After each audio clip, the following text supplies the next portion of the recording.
across the UK, on DAB+, on YouTube, on your mobile, and on your side. This is Talk.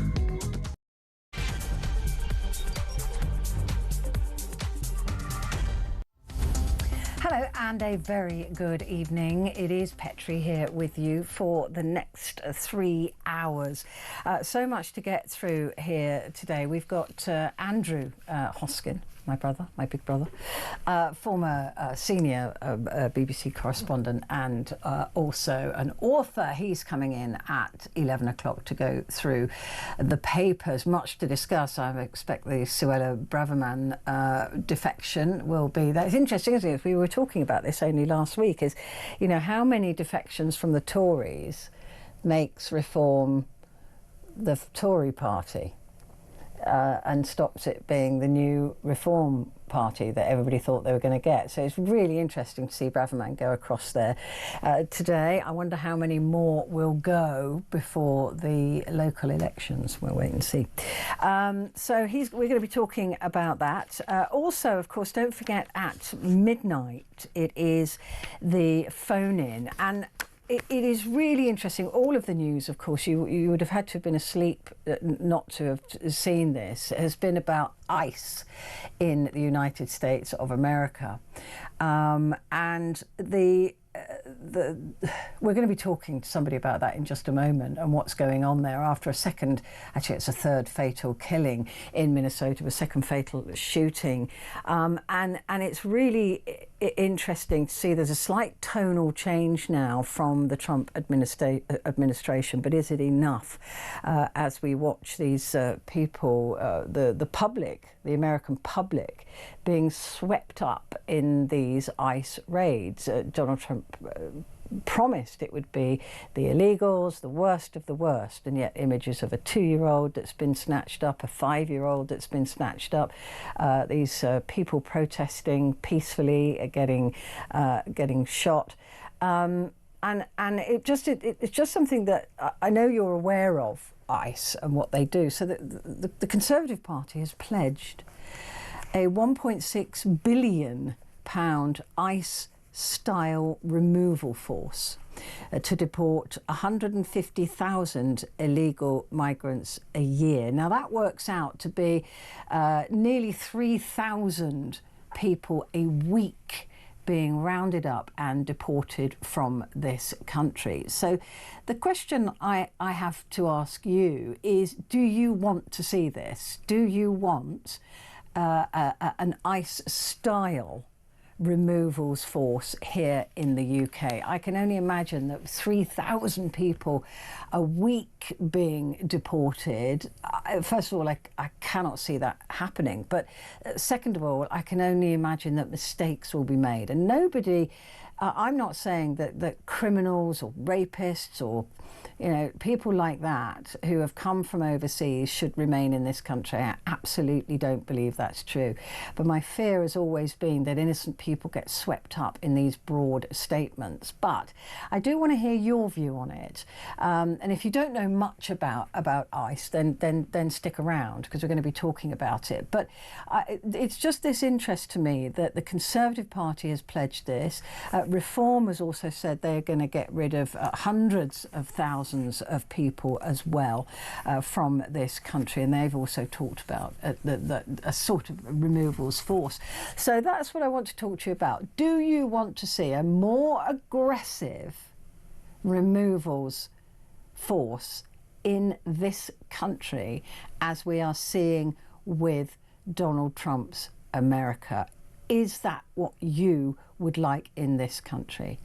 No right or wrong answer there. We always just chat through everything, so do give me a call. The number you need is 0344 499 1000. Calls are charged at the national rate, but we do call you straight back, and you can text your message as well to me. Put the word talk and then your message to 87222. So that is coming up at midnight. I'm very much looking forward to hearing your views on that. I suspect they'll be quite wide-ranging. Also coming up in the next couple of hours, we have David Bowles, Head of Public Affairs at the RSPCA, as keeping pet monkeys without a licence is set to become illegal. Do you have a pet monkey? Why? Why? So we'll be discussing that.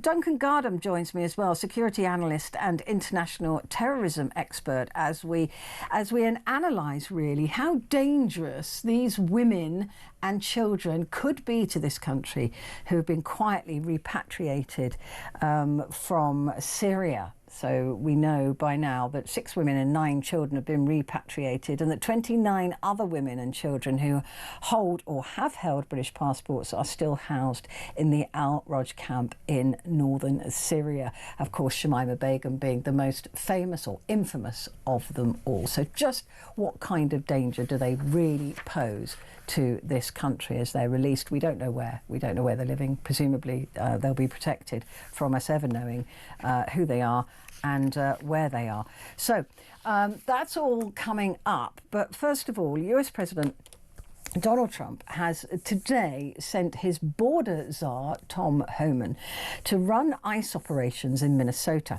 And Trump and the state governor, Tim Walz, have been in communication this afternoon with what was described as a productive call. Public mood is fast souring for Trump after a second deadly shooting on Saturday by law enforcement officers, or these ICE officers.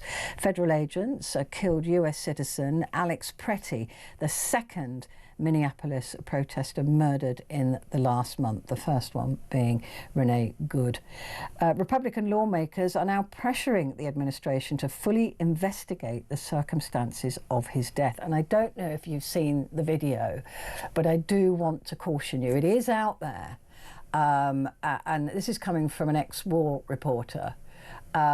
When I saw that video, the Rennie Good one was horrendous as well, but when I saw Alex Petrie being killed, I was so shocked. So I do warn you, don't watch it if you're going to get upset about it, because I certainly gasped and then burst into tears, which is so unlike me.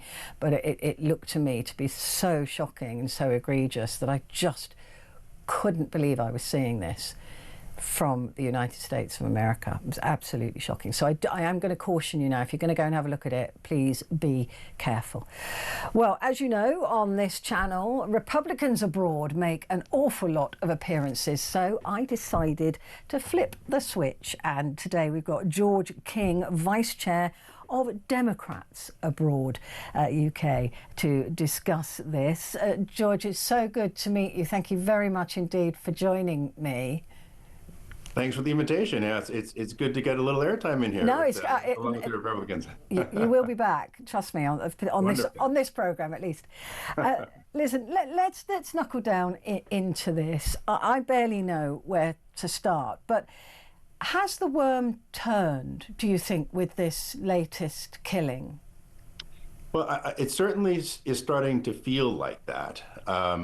It feels like another type of George Floyd moment, but this time even writ larger, to give it some context. And I was listening to the lead-in story you were talking about enforcement and removals and so forth. I think some context is helpful. So the ICE, as a border control and immigration group, they've been there for a long, long time. This is not new. There has been a constant effort to remove illegal people from the U.S. for over many presidents, over many, many years. What's new is the way that Trump is going about it, the way that he has not just spent money and recruitment, and there's a lot of question about training or complete lack thereof, but also what seemed to be this mandate coming from on high to be unbelievably aggressive, to ask no questions, to have no interaction, to make no identification, to not prove that you have the right to be pulling this person off the street, out of a car, or whatever, and so forth. Usually these efforts, there's a procedure. And the idea that you break laws and you trample civil rights, and in the case now, are having fatal incidents or killing innocent Americans, in this mad rush to try and do this deportation effort, that's what's clearly crossing the line. And where it was uncomfortable at first in some of these actions and clearly beyond the pale, what we've seen now with this incident, with this video, I think might flip the switch. And I think a big part of the problem, and I think you may have alluded to it, is what we're seeing, what we're all seeing, looks pretty clear. So let's say we can't rush to judgment. Let's say we can't make a ruling. But I think what we're all seeing over and over again looks pretty clear that this is not some domestic terrorist. This is not someone provoking them and therefore getting what's coming to him. And that type of rhetoric coming from the commanders on the ground, coming from the national leadership minutes after the incident, I think is beyond the pale and is part of what is flipping the switch here. People now know Alex's actual story. They recognize from the video what was really happening on the ground. And the juxtaposition between that and what the leadership is saying is so undermining their authority, so undermining the ability to sort of listen to their narrative, that it might flip the switch. I mean, Donald Trump has had this narrative work for him for years, right? Don't look at what's happening on the ground, just believe my narrative. And it's a test of loyalty, it's a test of fealty for you to repeat and parrot my narrative based on no facts whatsoever, as opposed to what is actually proven, or the law, or what have you. We've seen it with this whole election stuff he's been talking about forever and over again. But this may finally be the moment that reality imposes itself on these fake narratives, and there's real accountability and real demand for change. I mean, this is what I find very difficult to understand. And I know a lot of people have quoted George Orwell on this. Their last and final command was, don't believe the evidence of your eyes and your ears. Because the Renee Good shooting as well, which again I just found utterly shocking. You've got people on the MAGA side who clearly see something very, very different. They don't even seem to be able to think it through and see the truth. But in that case, which I think was equally egregious in my view, my personal view, there was a car involved, and a lot of people used that as an excuse. Well, she used the car as a weapon. Kristi Noem said that Alex Petrie approached the police with an armed gun. Other people are saying it's semi-automatic, with several cartridges, and was intent on killing ICE agents. That is not what anybody sees. That is not the truth. He was on the ground. In fact, he was on his knees. Yes. His gun was removed from him before he... And by the way, that was holstered, which he's entitled to do. And he was shot after that, and then shot repeatedly, another 7 or 8 times when he was already down. And then ICE agents walked away applauding. So I'm so glad that you've walked through that, especially for people that haven't seen the video. And I agree with you. I was shocked when I saw it as well. But that the narrative you've just described there is, I think, extremely helpful, because if you walk through each of those points, you can see where this gets to be untenable. So yes, the situation, the prior shooting with Ms. Good, I mean, if you watch the video, it seems pretty clear she's turning the car away, et cetera, and so forth. But I agree with you. There still was this inability for an awful lot of people to use their own rational capabilities and analytical capabilities, and simply just had to follow the narrative being fed to them yet again. Where this really feels different is the excessiveness of it, the excessiveness of the takedown of all these agents, the clarity that he was, not only was he not instigating, he was simply documenting something legal to do. And frankly, in this day and age, with so much excessive brutality from these agents, we need people out there documenting. And he has a right to do that, by the way. He has a legal right to do that. He has a legal right to do that, and we need that because these agents are not self-enforcing, because there is no accountability already. The requirement for the people to have some documentation, some transparency of what's going on, is that much more acute. If you watch the video, these agents are just brutally pushing people to the ground just because they're in the general area. None of them are interfering with these agents. And after pushing this woman to the ground, Alex does the human and humane thing of seeking to help her get up, and then all of these agents pile on him and everything that you just described. And are punching him in the head and Exactly. Yeah. So But what's helpful, Petrie, is that we are finally getting voices from the right saying, okay, this isn't okay, this is enough. And part of it is the gun. Part of it is the fact that he had a legally registered, and in this state, you're allowed to have a concealed weapon that was all legal to have. And the part of the problem for the administration, part of where this may be the flip of the switch you described, is they came out and they're trying to use this gun, the possession of this gun, as the reason that it's okay that he was shot, that he got what was coming to him. And finally, voices from the right are saying, well, wait a second. Actually, that violates things we hold pretty dear. The Second Amendment right to carry a gun, and in this state to have it concealed, that shouldn't mean that your life is forfeit just because you're carrying a gun. And interestingly, the NRA have spoken out, because this is their thing, right? I mean, whenever there's a massive school shooting, everybody says, no, you have a right to carry guns. You know, you can do what you like. You can arm more people. That's the way to do it. And so you can't then have the narrative flip Correct. to, well, if you're carrying a gun, you're fair game to be killed, right? Correct. So the NRA is seeing their money disappear.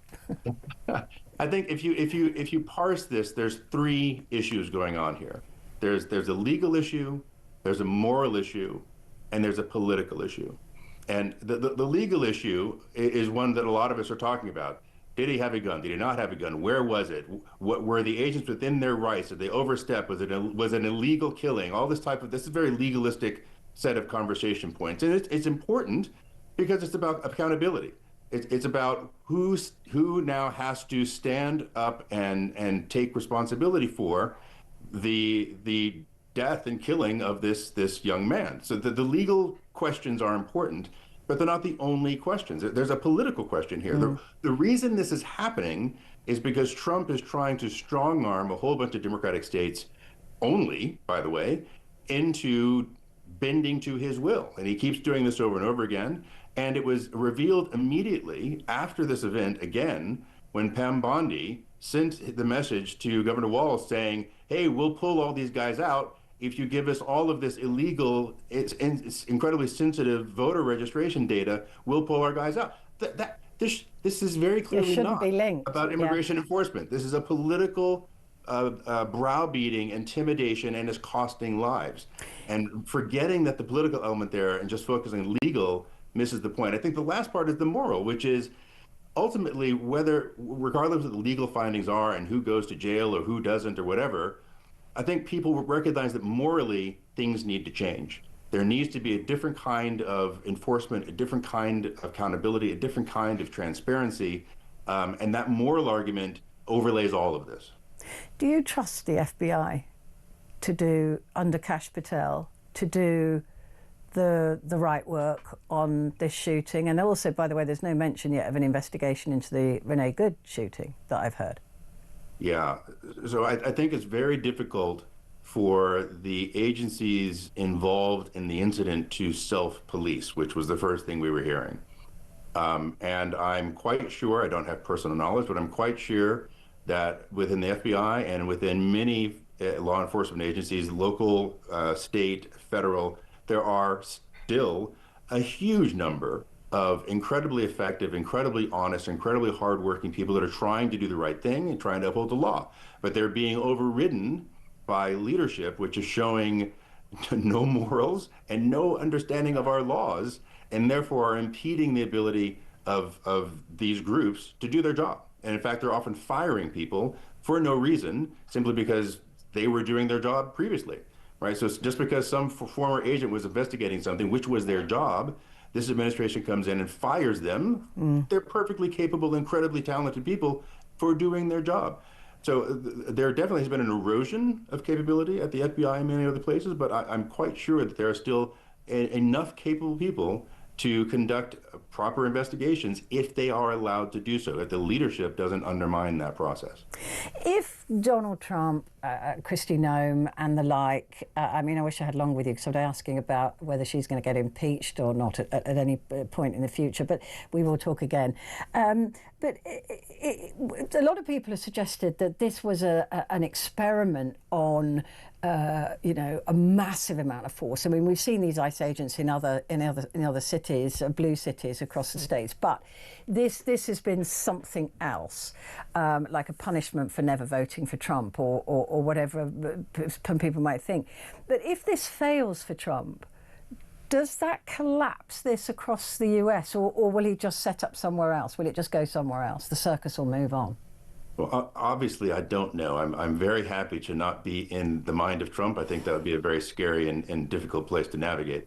And in part because, he spews nonsense so much, and then every once in a while he actually does some of these things. And many of the things he tries to do, he has no power to do. It's illegal, whatever. So it's very difficult to anticipate or predict what he might do, might want to do, might actually try to do. It's very difficult. But I would hope that there is some lesson learned in this process, and he doesn't just try and repeat it somewhere else.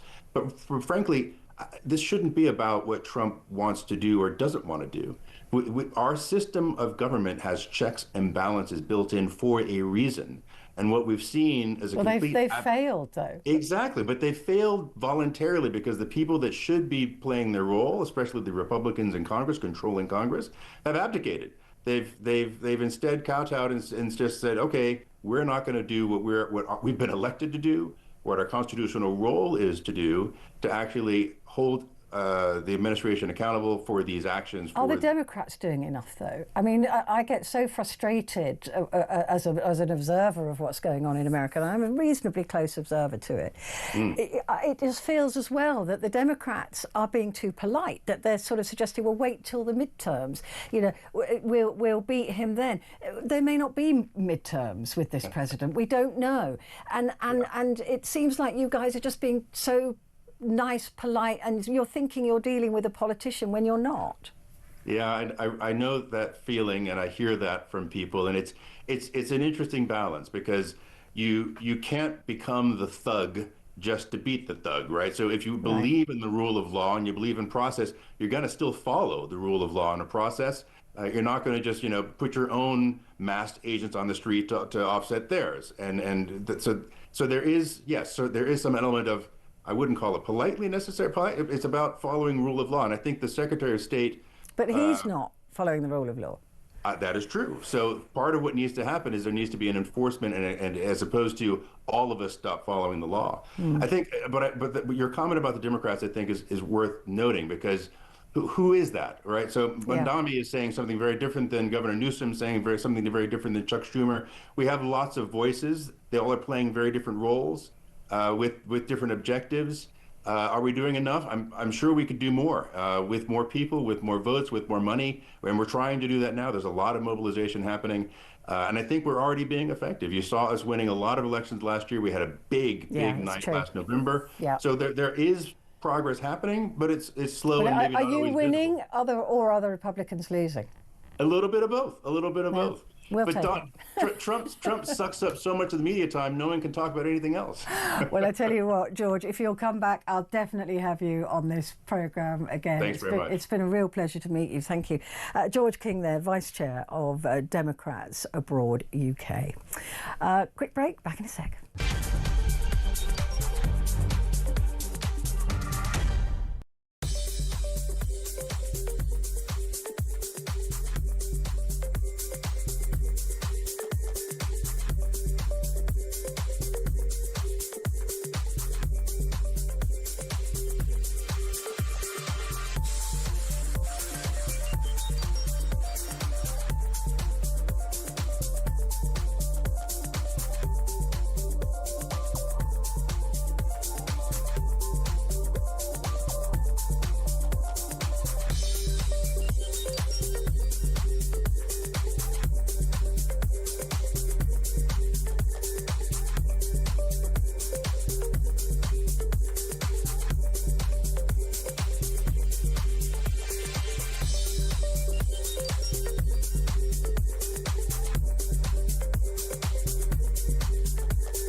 Across the UK.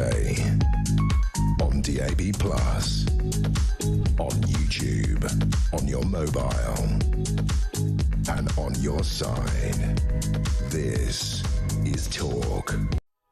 Hi, good evening to you. This is Talk, and it's Petrie here with you until 1 o'clock. The phone in at midnight is, do you want to see a British form of ICE, if you like, immigration and removals organisation here on the streets of Britain?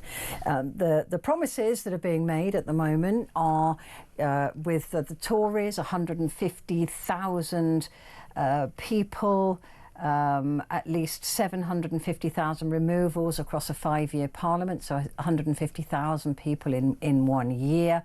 And Reform is prepared to deport 600,000 under immigration plans. So he would start with barring anybody who comes to the UK on small boats from claiming asylum. Like I've said before, I'm down with that, but you've got to then set up a legal route to claim asylum. But there you go. He says it would make $2 billion available to offer payments or aid to countries like Afghanistan to take back migrants. I don't know why you would choose Afghanistan. That's got to be the worst hell on earth to say that you'll send people back to, especially women who would then just be killed if they went back there. So Farage is vowing it, and the Conservative Party has pledged 1.6 billion ICE-style removal force. Now listen, I don't have any problem at all with removing criminals. I don't have any problem at all with removing people who are illegal, actually, once their asylum claim has been properly processed and refused or turned down. Fine, I deport them. I do not have an issue with that. What I have an issue with is the sort of things that we're seeing from across the United States, where you see that there are, because the Stephen Miller has set this, how many people they've got to sweep up in a week. There's a lot of money in these concentration or deportment camps that they're putting people into. I shouldn't have used that language, I apologise.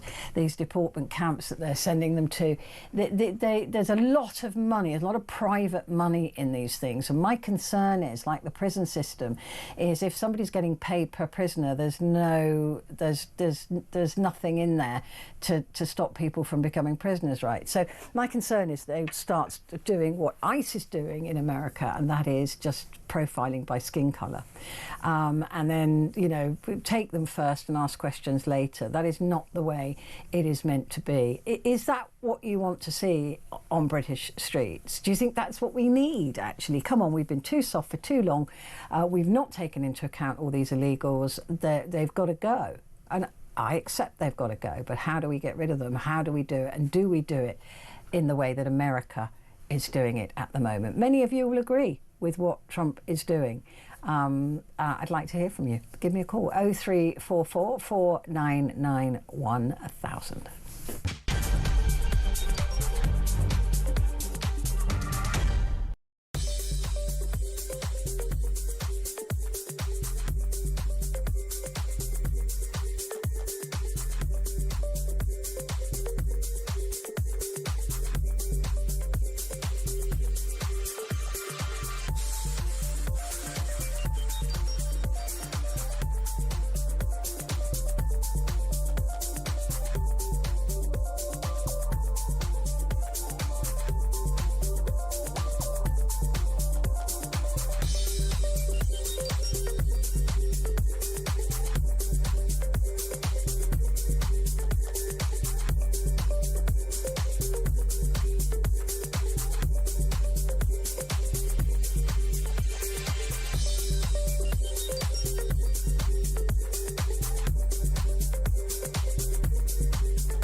Across the UK. On DAB+.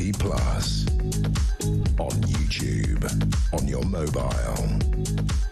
And on your side. This is Talk. Hello there, and a good evening to you. It is Petrie here with you until 1 o'clock. And just a reminder that Petrie Hosken will be here at the top of the hour to start going through the papers for tomorrow.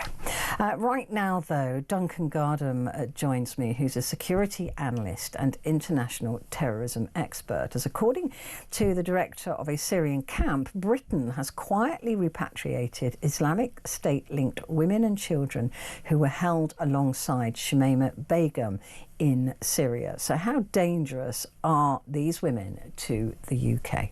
Duncan Gardam, as I said, joins me now. Duncan, a very good evening to you. There's a lot of, obviously Shamima Begum is the, if you like, the poster girl for this situation. In fact, I think Anthony Lloyd didn't do her any favours by putting her on the front pages. If she wasn't so famous, do you think she would be back by now?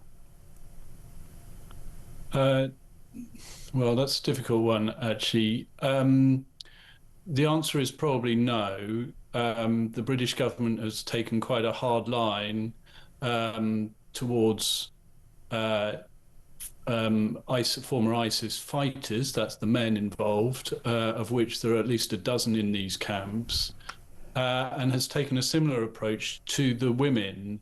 The exception seems to be where the women have children and where they feel that there is a duty to get underage children out of these camps and to at least attempt to make sure that they're not radicalized as they grow up in the camps. And so the move to repatriate children has led to some of their mothers being brought back as well. Unfortunately, as we know, Shamima Begum had 3 children, all of whom died in various circumstances out in Syria.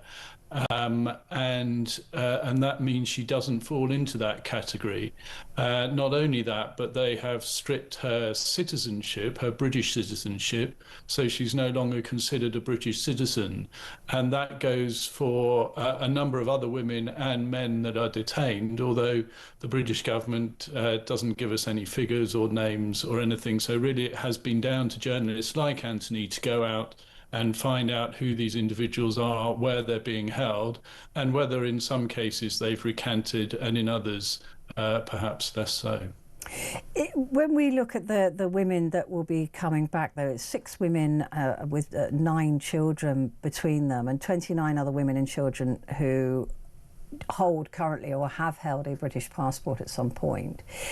What kind of protections will be put in place for that? Because we don't know where these women have gone or who they are. I suspect we will never know in order to protect their identities. But is that right? Is that the right way of going about it in order to protect this country from potential grooming of future terrorists? Yeah, it's a tricky situation, isn't it, really? Because I think if these individuals were to be prosecuted, of course, for membership of ISIS, then we would know who they are because they go through the court system. And that has happened to a small number of women who travelled out to Syria and returned largely under their own steam. And they were prosecuted. In this case, I think the anonymity really is around their children, really, and the hope really is that we can break this cycle and that we don't end up with young children who may have been babies or may be 5, 6, 7, 8, 9, 10, too young really to have known what was going on, that they can then come back and reintegrate into society. And part of the system that they put in place when they return is around social services. So social services have a big input into how these children are dealt with when they come back. And the women are under no illusions that should they re-engage with extremism, those children will be kept in care and they will not be seeing them in any way. And that really is the incentive to them to reform. And so far it does seem to have worked. I've certainly interviewed one of the very few jihadi brides, as they've become known, who had returned from Syria, and she was very clear that that incentive to keep contact with her children really was one of the major things that helped her de-radicalize. In her case, and it is slightly different, she had decided under her own steam that ISIS wasn't for her, and she'd returned under her own steam.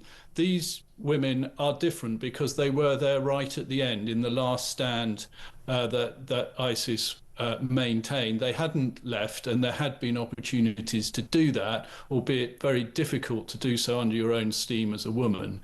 But nevertheless, being there at the end does put them in a slightly different category. But the way you're asking what the security measures are, and the main one is around their children and the intervention of social services and well-trained individuals that are used to dealing with former prisoners and probation officers, used to dealing with extremists and radicalization, that are there and trained to spot the signs that somebody might be re-engaging in that sort of stuff. Is there not a double standard here, though? You know, if this was a father whose jihadi bride had died, and he was in sole control of those children, would those men be treated with the same generosity with their children as women are being? Because some of those women out there were equally bloody and equally, extreme and equally evil, and carried out some horrendous crimes. We wouldn't tolerate this if this was a man with kids. Well, I'd actually say that by and large, the women are being treated the same as the men if they don't have children. So it's really only the children that are making the difference here.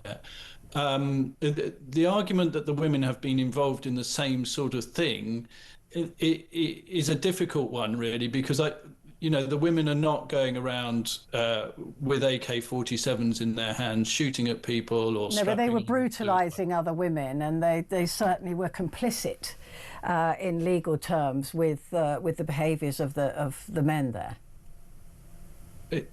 Yes, certainly complicit in that they had joined ISIS and usually married fighters. That was the standard procedure, and then that the fighters were going around and weighing in against whoever else was on the street. The women themselves, by and large, were kept behind closed doors, as I'm sure most people are aware. In strict Islamic society, women are not going out on the streets.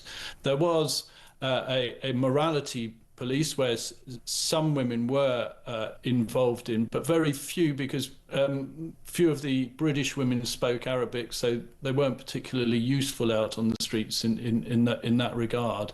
But in any case, most of that enforcement work was done by men. So the women were really darning socks and cooking, but that's not to denigrate their role in supporting fighters and the importance that they played in propping up this state and giving it some kind of credence, insofar as, if we can attract women, having just a state full of bloodthirsty men doesn't really work. As ISIS discovered, they needed doctors and engineers, and they needed wives for their fighters. So these women did prop up that regime, and they are culpable, as you said, but I don't think we need to overstate it. They weren't running around with suicide belts on, by and large. But that doesn't, by the way, mean that bringing them back is a risk-free option, because some of these women may still believe in the ISIS cause, and we do know that women have participated in attacks before, or have at least planned attacks before, and we've certainly seen that in the UK. And so when we go into the debate around Shamima or any of the other women, I think it's important that we're clear-eyed insofar as how we see this, in that that women have planned and participated in attacks before, and in particular where they have lost their children to social services or in different circumstances, because that can drive women over the top. So, I don't want to present this as, they're the poor innocent people and they deserve to be repatriated. But at the same time, I think we do have to be realistic about, firstly, trying to break the cycle, and secondly, also the realistic prospects of the Kurds keeping hold of them forever, which what's prompted this story in the Times this morning is the fact that the largest camp, Al Hol, that holds most of the women, has been taken over by the Syrian government. And when they've taken it over, large numbers have escaped, which obviously is less than ideal. Shamima is in a different camp in Al Roj, where most of the British women are held. But it illustrates, if you like, the danger of women being held in circumstances that are less than ideal, because they can escape, and when they escape, they may be re-engaging with the fighters, or they may even be bringing up kids to follow in their father's footsteps. Isn't that also the concern, though, is that these women behind closed doors with their children, how is that going to be measured, that they are not a danger to those children in terms of radicalising them? Well, that is the duty of social services, to go in and to make regular visits and to talk to the children, and to talk to children on their own when their parents are not around, but also to see how the home looks, as they do with any child that is taken into care, that is under a care order, if you like. They're not necessarily actually in care themselves. But they're under a care order, and that does give the government the right to go into the home and to visit the children, and also to speak to the children outside the home. So there are certain safeguards in place, and we have come across cases in the past where parents clearly are trying to radicalise their children, and that has by and large been picked up on. It tends to be the men that are actually radicalising their children, but it can also be the women. There are doctrinal pieces around that encourage adults to bring up their children as mujahids, and so we're aware that can be a threat, but we hope that this sort of thing is diminishing, and if you like, one of the big disincentives to these women is that they went there full of the hope that they were about to see the final clash of civilizations that would end in the victory for the caliphate, and of course that didn't happen, and all the prophecies fell apart. And there's a certain element of realism that has seeped back into some of the radical scene, and that's partly why we see much less of it around now than we did before. That's not to say ISIS don't exist. The material is still out there. They're still encouraging people. I dealt with a case only a few months ago where a woman wanted to take her small children out to Afghanistan to join ISIS, and for them to be suicide bombers out there. So it's all still there, but there is thankfully much less of it around than there was. Which other authorities will know who these women are and what they've done, or where they've been? As in, how does the whole system work? So there's it's called a multi-agency safeguarding panel, and it sits down, and it involves social services, healthcare, and probation services, housing, and all sorts of other services that all come together under an umbrella, and they're able also to look at some of the intelligence that might be coming from MI5, and we know that if there is a concern, MI5 will start to get involved as well. And so they have these multi-agency panels that are able to come together and look at all the circumstances, and thereby monitor progress or lack of that is being faced there. I think the problem here is that we don't really know that much about it, and people aren't, the government isn't coming out and saying, tick, we've got, 9 back or 6 back, and they're all doing well, but one we're a bit worried about, or whatever. We're really not getting a picture about this at all. There is a real veil of secrecy around it. Should there be less secrecy, or? Well, I think we have to think about the children first. Of course we do, but I do think that there might be a level of reassurance if they were to explain a little bit more about the process that they're going through. The difficulty there is, of course, that there may be cases where they're struggling and that they've actually had to take the children away from the mother, and they probably don't want to go into too many details about those, because that would obviously affect the children as well. It is absolutely fascinating. Thank you so much for joining me. Duncan Gardam there, security analyst and international terrorism expert. Right, stay where you are. We're going to be talking about monkeys next.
across the UK, on DAB+, on YouTube, on your mobile, and on your side.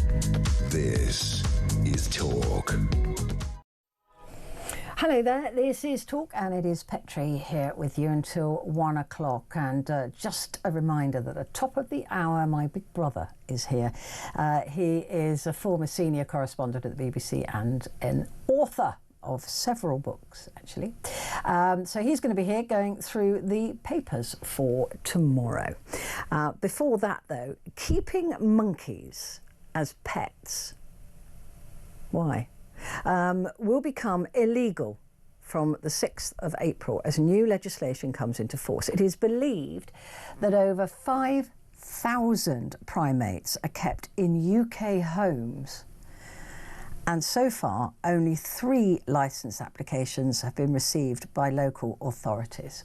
Now, the move aims to safeguard the welfare of these animals, as new regulation states that monkeys must be kept at zoo-level standards, a task near impossible in regular private homes, and many monkeys have had to be rescued because of this law change. Well, David Bowles joins me now, Head of Public Affairs at the RSPCA. David, thank you so much for joining me. I was immediately struck by this story when I saw it first thing this morning, because I don't understand the keeping a monkey. I mean, I have 2 dogs and a cat, which is enough, but a monkey? Yeah, so some of that is from celebrities. Justin Bieber very famously had a monkey which was confiscated when he was traveling from a German airport. Some of it is celebrity driven. Some of it is because people believe it's going to be something to talk about. So because it's never been illegal to have some of the primates, you didn't need a license, because then weren't classified as a dangerous wild animal. They were fairly easy to buy. They were quite cheap. And that's the problem, because people didn't know, they didn't come with instructions, and people didn't know how to keep them. And that's when people very quickly got into problems, because they were giving them the wrong diet.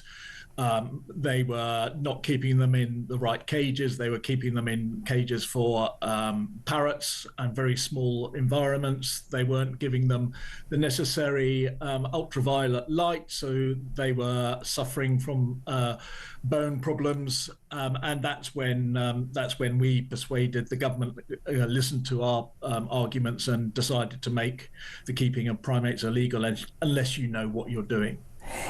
Isn't the worry, though, with a law like this, that if you believe there are around about 5,000, is that people just won't license them and they won't tell anyone, and therefore these animals won't even see a vet?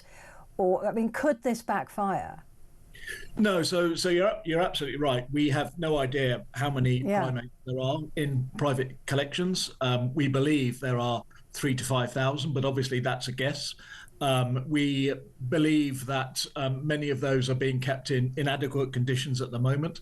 So, but you're right that the only way that we will get to find out about who's got these primates is if people apply for a license. And as you said in your introduction, only 3 people have applied for a license in the last 2 years, even though this ban comes into effect in about 8 weeks' time, on April the 6th. So we've only got literally a few more weeks to go. So the worst case scenario is that people will have to give up their primates. And then, of course, that is a problem for organisations like the RSPCA. We don't have specialised primate accommodation. Yeah. We have specialised accommodation for dogs, cats, even some exotic animals like snakes and parrots, but we do not have specialised accommodation for primates. There are very few organisations that have the specialised accommodation. And so therefore, because we just don't know how many primates are out there, and we don't know how many are going to be given up, we can't actually tell what's going to happen on April the 6th. But my best guess is that It will take a long time for the information to seep through to people who have got primates at the moment, and then hopefully they will reach out and ask for help and give their primates up, because at the moment, because most people who have pet primates don't know what they're doing, those animals are suffering at the moment. They're suffering from poor diet, poor environment, poor social care, and most of the time they're kept on their own. And obviously primates are social animals. Do vets talk about seeing primates? Because like I was saying, if they're going to keep it secret, then could things get worse, even worse for these poor animals that are not being cared for by people keeping it quiet and not wanting anyone to know? Yeah, but I mean, although we don't know how many there are and we don't know where they are, it is quite difficult to, if you've got a pet monkey, to keep that quiet from your next door neighbours. And that's what we're hoping, as information leaks out to people, that it will become illegal on April the 6th. People will start to say that, I think I've got a next door neighbour, or one of my friends has got a primate, and I'm concerned about their welfare. That's how we believe this information is going to get out there. And presumably people would phone the RSPCA and you would just go around and collect the animal. Will the owners be fined if they don't have a licence? What happens to them? They will be after April the 6th, but at the moment, essentially, we've got an amnesty until April the 6th.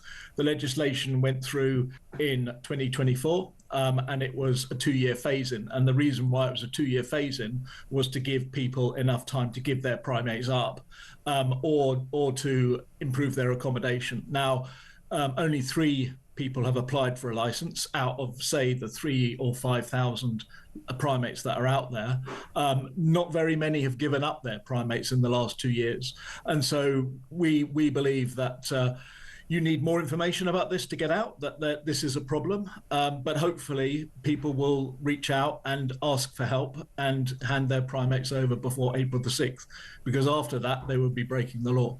And if they do it after the 6th of April, they might just suddenly go, oh God, now I really can't cope with this after the April the 6th. Could they claim they didn't know? I mean, I know ignorance is no defence in law, but there may be people who don't want to call because they'll be breaking the law after April the 6th.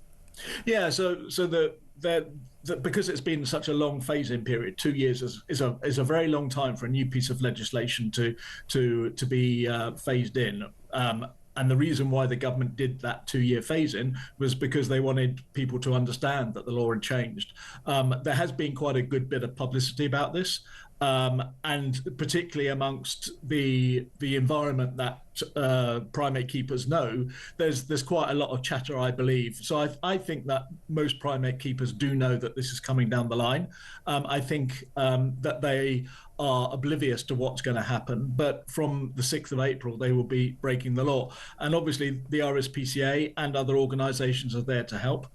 We will rescue and take their animals away. It's going to be difficult to find them good homes, but it is important, because at the moment most of those primates are not being kept in a proper accommodation. Because there may well be primate owners who know that finding a home for their animal is going to be difficult, and they are worried about them being euthanized. Is that a potential outcome? It is a potential outcome if, the RSPCA and other organisations would obviously look at the welfare of the animals. And I've explained some of the problems that the animals have at the moment. Poor diet, poor bone conformation because they aren't given the proper environment like ultraviolet light. They're not being kept in social settings like they would be in the wild. So yes, we will look at each individual, and you can rehabilitate these animals. Some of the best primate accommodations, such as run by Monkey World in Dorset or Wild Futures in Cornwall, they have real experience in rescuing and rehabilitating these primates. So it can be done even if they've had a very, very bad start in life. And some of the primates that we've seen, for instance, we had to rescue a marmoset that was being fed cocaine by its owner because they were a drug addict. So we have rescued and rehabilitated primates who've had an awful start in life. And my plea to any primate owner is who has got a monkey at the moment is it's better to be honest and give us or another primate specialist rescue organization a call and discuss with them about handing your primate over. Are you concerned about wild release? That again, that some people will just let these monkeys go? No, that's not something that I believe will happen. It's something that we will have to keep under surveillance. But I mean, a wild primate is something that's quite easy to spot if somebody starts releasing primates. And don't forget, these are not just marmosets and tamarins. Some of these are baboons or macaques, so they're quite big animals, and therefore they will make their presence known very, very quickly. So I think the risk of people letting these animals go is pretty remote. But it's something that, yes, we will keep an eye on. I can't believe that they've got monkeys that big. It's extraordinary. So if somebody's in this position, just briefly, David, what should they do now? If they've listened to this and they've gone, right, I can't provide a zoo level care for my creature. Do they just call the RSPCA? Yeah, just call the RSPCA 0300 1234 999. Call our centre and we'll give you advice and ask you to take the next steps to give that primate a better life. Brilliant. David, thank you very much indeed. It's been a pleasure talking to you. David Bowles there, Head of Public Affairs at the RSPCA. Right, stay where you are. We're going to be looking at the newspapers for tomorrow next.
Across the UK, on DAB+, on YouTube, on your mobile, and on your side.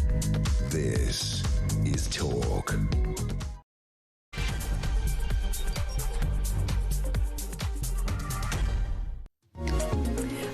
A very good evening to you. It is Petrie here with you until 1 o'clock, and as ever at midnight it is your chance to talk back.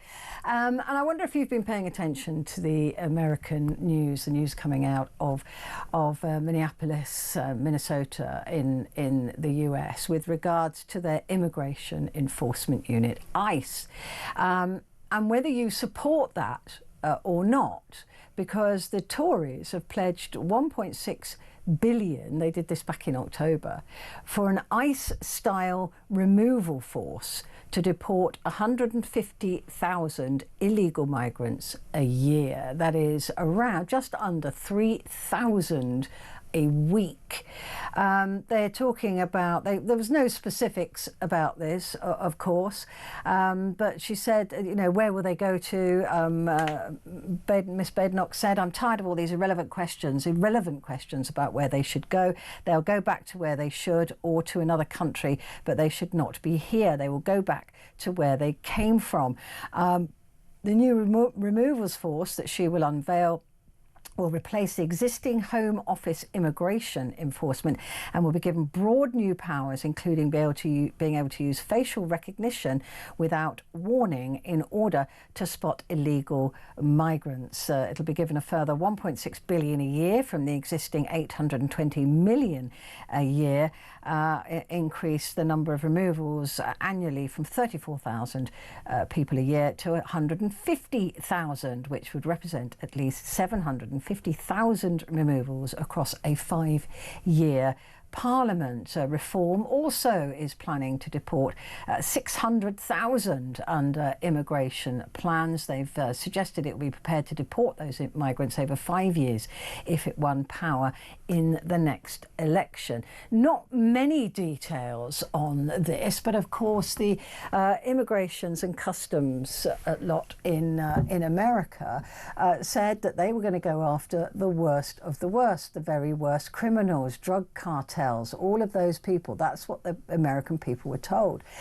But it seems, and even Republicans are saying this, that ICE's remit has drifted somewhat, that it has become more about skin colour or accent. The ICE agents are stopping people or taking them out of their cars. They don't have warrants.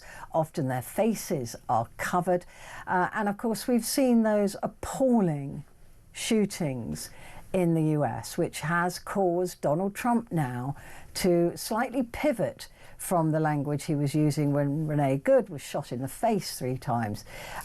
So she was killed when she was parked sideways across a road. You may or may not have seen this story. And the ICE agent involved in that killing is, as far as I know, there is no prosecution. And ICE agents were told they had full immunity from the law, and subsequently Alex Petrie was shot to death on the streets after holding up a camera and trying to prevent ICE from attacking 2 women who were there also as observers.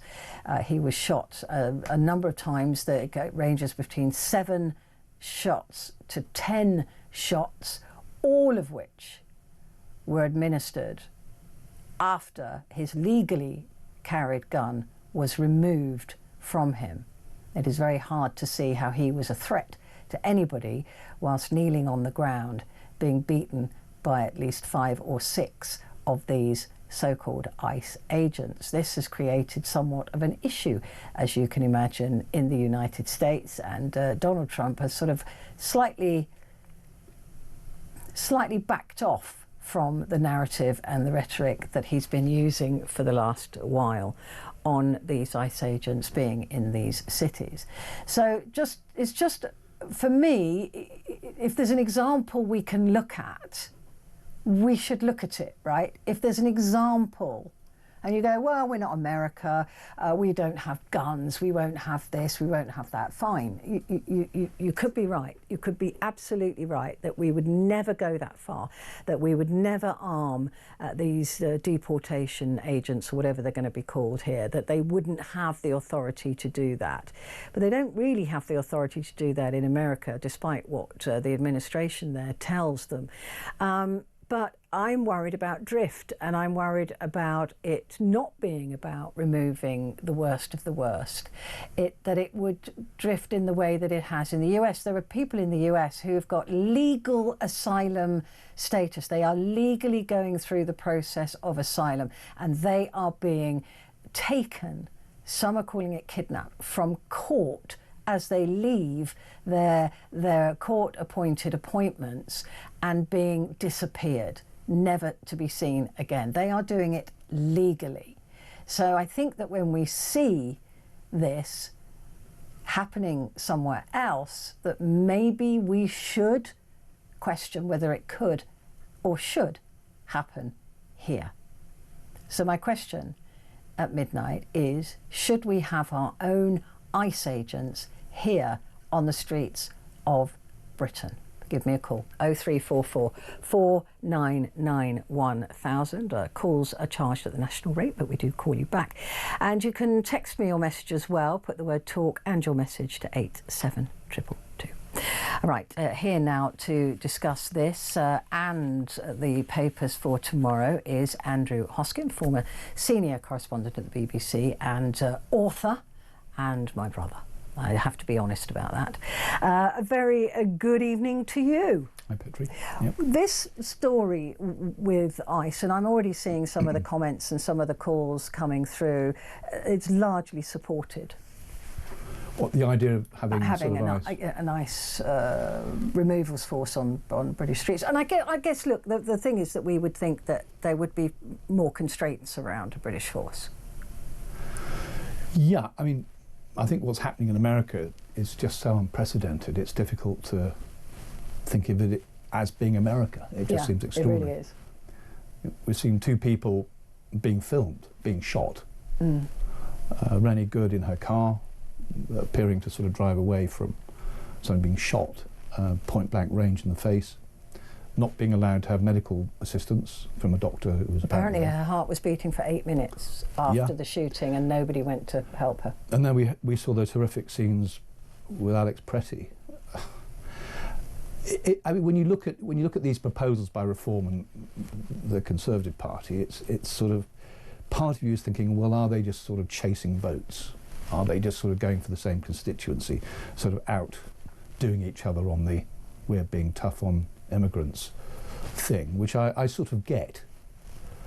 But if the US version of ICE is something that we should be aspiring to, where you seem to have sort of gangs of, that's what they appear to be anyway. They're masked. I'm not there. Yeah. Masked people with these big SUVs going around sort of beating people up and pepper spraying them. It's not America, and I'm not entirely sure whether it's us either.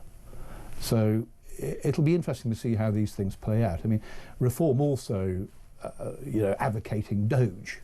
Yeah. And actually, when you look at what Elon Musk's Doge, I mean, Doge was this sort of department of wiping out government spending in America that was headed by Elon Musk and his sort of bright young things. And so they ended up getting rid of things like US aid and condemning hundreds of thousands of people in Africa to disease and early deaths through hunger and thirst. And actually not saving America any money at all. This is the thing. And actually, a Reform would be finding us with town halls. I mean, well, they promised, didn't they, to strip out waste, and they couldn't find it. They said they wouldn't put up council tax. There's a strong whiff of the old BS flowing over the horizon, as far as I'm concerned. And I think, sort of having looked at what's happening in America, and if you think that's a model to follow, I'm not entirely sure that's a vote winner, to be honest. Well, it is interesting though, because I always get this when I talk about Trump, and a lot of my colleagues are in support of Trump, and that's fine, that's their opinion, and I get described as having Trump derangement syndrome. Oh yes, of course. But yes. I think Trump derangement syndrome is taking everything and thinking it's brilliant, as opposed to questioning. And he's one of the most significant leaders in the world.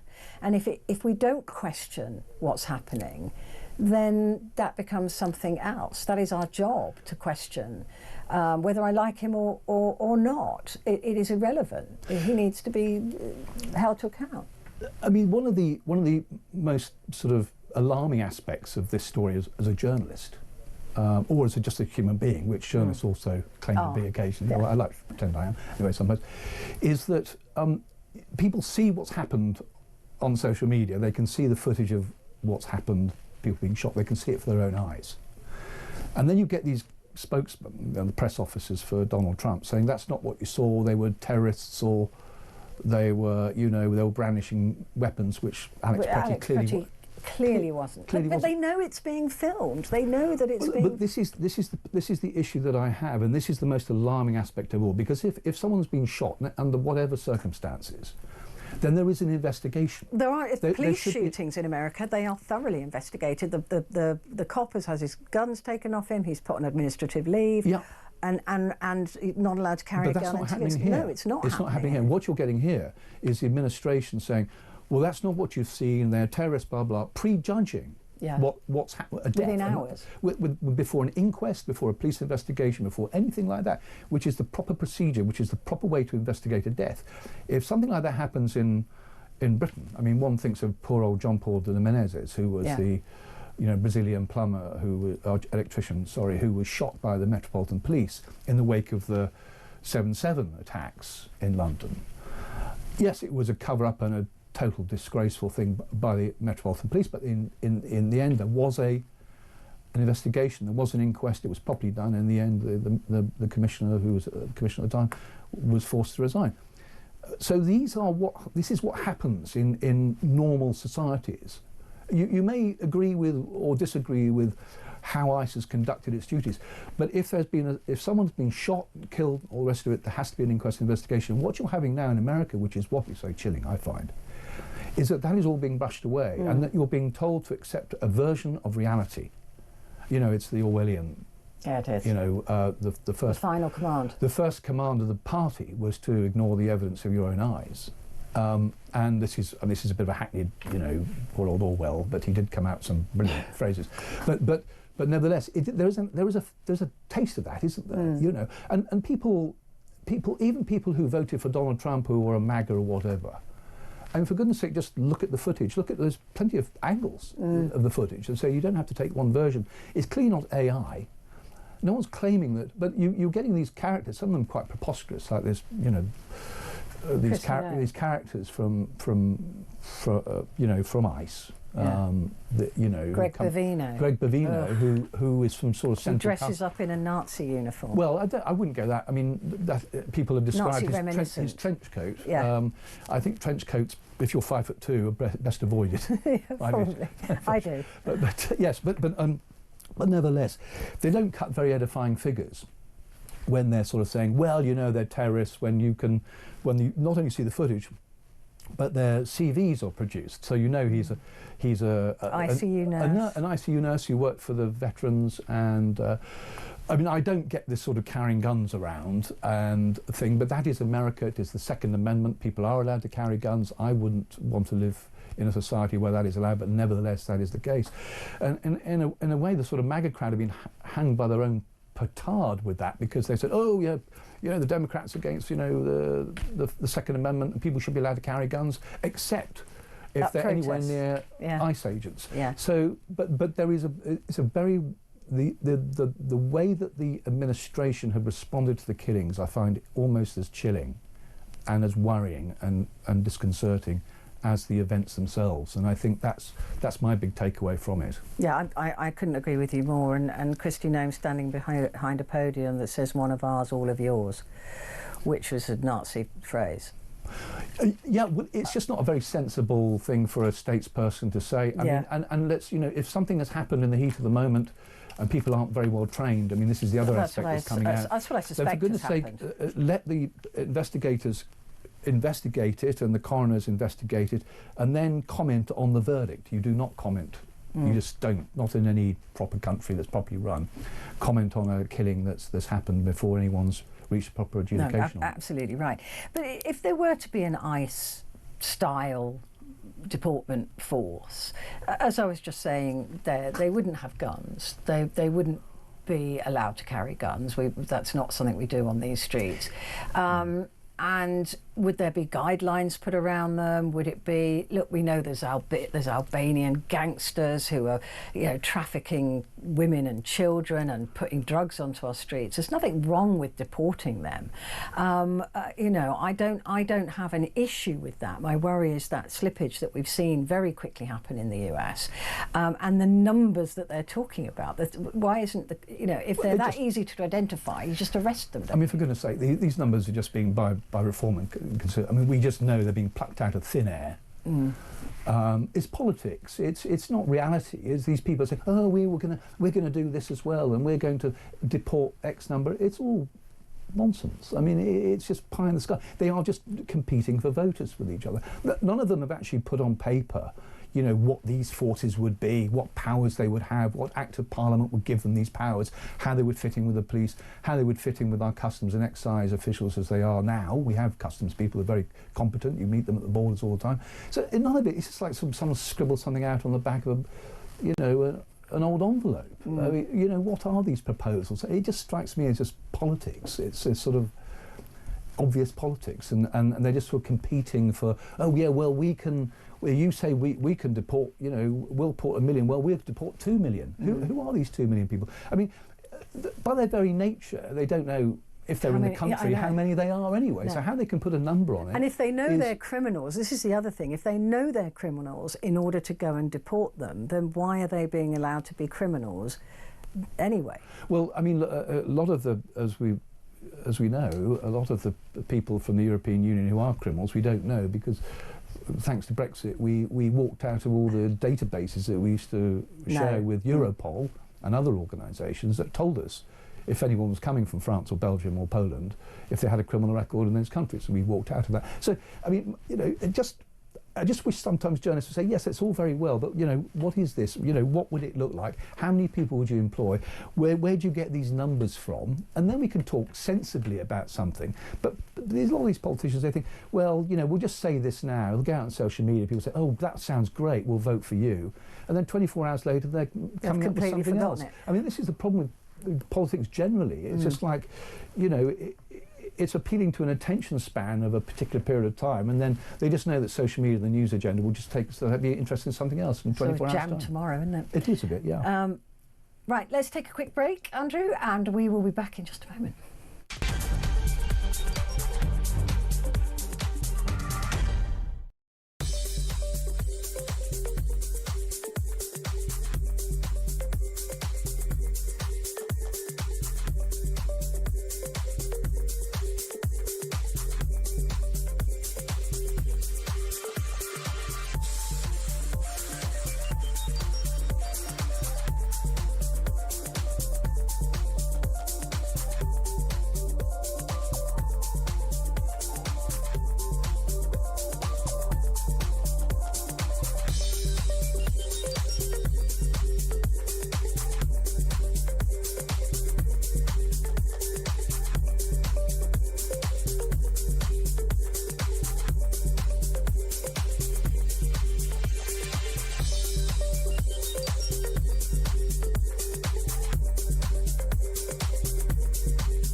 Across the UK, on DAB+, on YouTube, on your mobile, and on your side.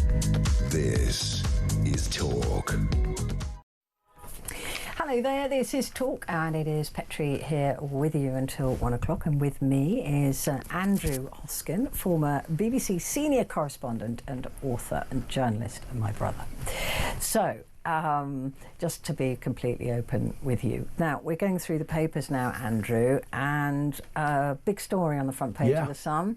Mind you, I was saying this last week, you know, there's so much gloom and horror geopolitically at the moment that actually The Sun has probably tapped into a market of people who just go, I just want to read about the Beckhams. Yes, exactly. It's all about selling papers. Have you followed this story closely? I have, yes. Yes, I have. It's a sort of, well, it sort of reminds you, it's a bit like sort of King Charles and, you know, and Harry. Yeah. A bit. Yeah, I get that. And the Becks have always been a sort of alternate kind of royal family, in a way. You know, they've attracted the same level of attention. Yeah. And of course, I suppose, for people who haven't plugged into this, we should explain that there's been an estrangement between, you know, Victoria Beckham and David Beckham and their son Brooklyn. Yeah. Their oldest son, who issued a statement recently, sort of brutal, very brutal, very cruel. But I thought that Sir David Beckham, I should say, sort of responded to it, saying, you know, well, give people time. People have, you know, And hopefully one day there will be a coming back together again. I mean, that's what, you know, you kind of hope will happen. I think a lot of people are hoping it doesn't. I think a lot of people quite like the idea of a family at war. Yes, as long as it's not theirs. Yes, they love that. Yes, and often it is theirs as well. Yeah. But it is very sad. The same, you know, and also because it's, you know, if we fall out with your son, you know, your son or your dad or whatever, it's not no one else's business. But of course, with the Beckhams, it's front page news. So, well, it's also money. You know, I don't want to be too cynical, but there's an awful lot of this that didn't need to be public. Yes. You know, in fact, all of it. Well, I'd have been happy for it not to be. Yeah, none of it needed to be public, right? Yeah. But these people always have to do everything so publicly and then complain they don't have privacy. And it's like, well, then Brooklyn didn't. He could have sent that directly to his mum. Yes. Right. He didn't have to put it on Instagram. No. And she hasn't. You know, she's got another document. With the last documentary was brilliant. Actually, I really enjoyed watching it on Victoria Beckham, which I never normally would do, but I was advised to watch it, and it was actually very good. But you know, there's a whiff of celebrity whinging. We should be so lucky to have their money. Exactly. He wouldn't be married to a billionaire if he wasn't already a millionaire's son. You never know. I mean, I think how would they have met? I mean, you know what I mean? I mean, there's a whiff of look at me, I'm in pain, and I just think shut up and go away. Well, my understanding is that when Brooklyn was born, there was a copyright. They branded his name. I always wondered what the Bridge thought about that. Yeah, Brooklyn Bridge. Yeah. Hang on a minute. I should have. Yeah. I should be suing you, not the other way around. All of her children have got their names copywritten by her. Yes. I must do that with mine. I just wish I'd been called Facebook instead of Andrew. Yeah, you know. Imagine. The lawsuit. Yeah, I'd have been minting it by now. But then we should actually go to the actual story itself, which is Victoria is in France to become a Knight of the Order of Arts and Letters. And of course this follows David Beckham getting a knighthood, a British knighthood. So she's got a French knighthood. Why? Because of her fashion. I mean, she's worked really hard. And she has. I genuinely, I watched that documentary, and I was a skeptic. I was a Victoria Beckham skeptic. Yeah. I just thought she was another sort of the version of a nepo baby who just got loads of money and a name and just you know made. But she actually worked. And she worked really hard, so I've got no issue with her winning. Well, apparently her fashion label lost money for many years. Yeah, David propped it up. And then since 2023 it has been making money. So she hasn't just lived off, you know, the name. She's actually worked. And the Spice Girls were great. I think Baby Spice was my favourite, but I think she was a close second at the time. That puts me in a particular age and stage. But so she was a successful pop star. She had a successful. You know, good luck to her. I mean, the sad thing, of course, is that the story is, yes, she's got this honour, but of course Brooklyn isn't there. And so the front page splash in the Sun is Clan United, closed brackets not included, except Brooklyn wasn't there with his girlfriend. So you get that as well. I think the Star has got the same. You know? Yeah. So there's a jab there. It's not saying, oh. You know, and I mean, actually, some of the she wouldn't have made sheets, the front page if it hadn't been for the Brooklyn stuff, because that's obviously done well for the Sun. The last. Well, it's also on the Times as front page of the Times, so it's considered to be an important enough story. But of course, you know, the tabs, which is why we love them, isn't it? Yeah. They can't resist saying but. Yeah. They have to. And then, do you remember that? They always like to remind you about the bad stuff, yeah. which is why people buy the papers, right? They say, well, they look perfect. But they're not like me. Yeah. I'm not perfect either. Not perfect who is? But that is the joy in. I think the joy in these stories for a lot of people is that the veil has slipped on this perfection, and even though they've got all this money and they've got everything that you could ever wish for, they still have problems like the rest of us. I mean, to be honest, I remember there were stories about David, you know, back in the day. About rumoured affairs and all the Victoria Lewis and all the rest of it, so it hasn't been a smooth, you know, I don't think people have completely bought into the fairy tale I ever. don't know, when you see the amount of money these people have got. Yeah, but actually, I mean, also David Beckham does great stuff in his garden and his cooking and his food on YouTube, and his pigs and all the rest of it, which is really endearing, I think. So he's not just some sort of, you know, up himself ex-footballer with a knighthood. He also seems to be quite a nice guy. And towards Brooklyn, I think he's been very... There's nothing normal about them. We live a normal life.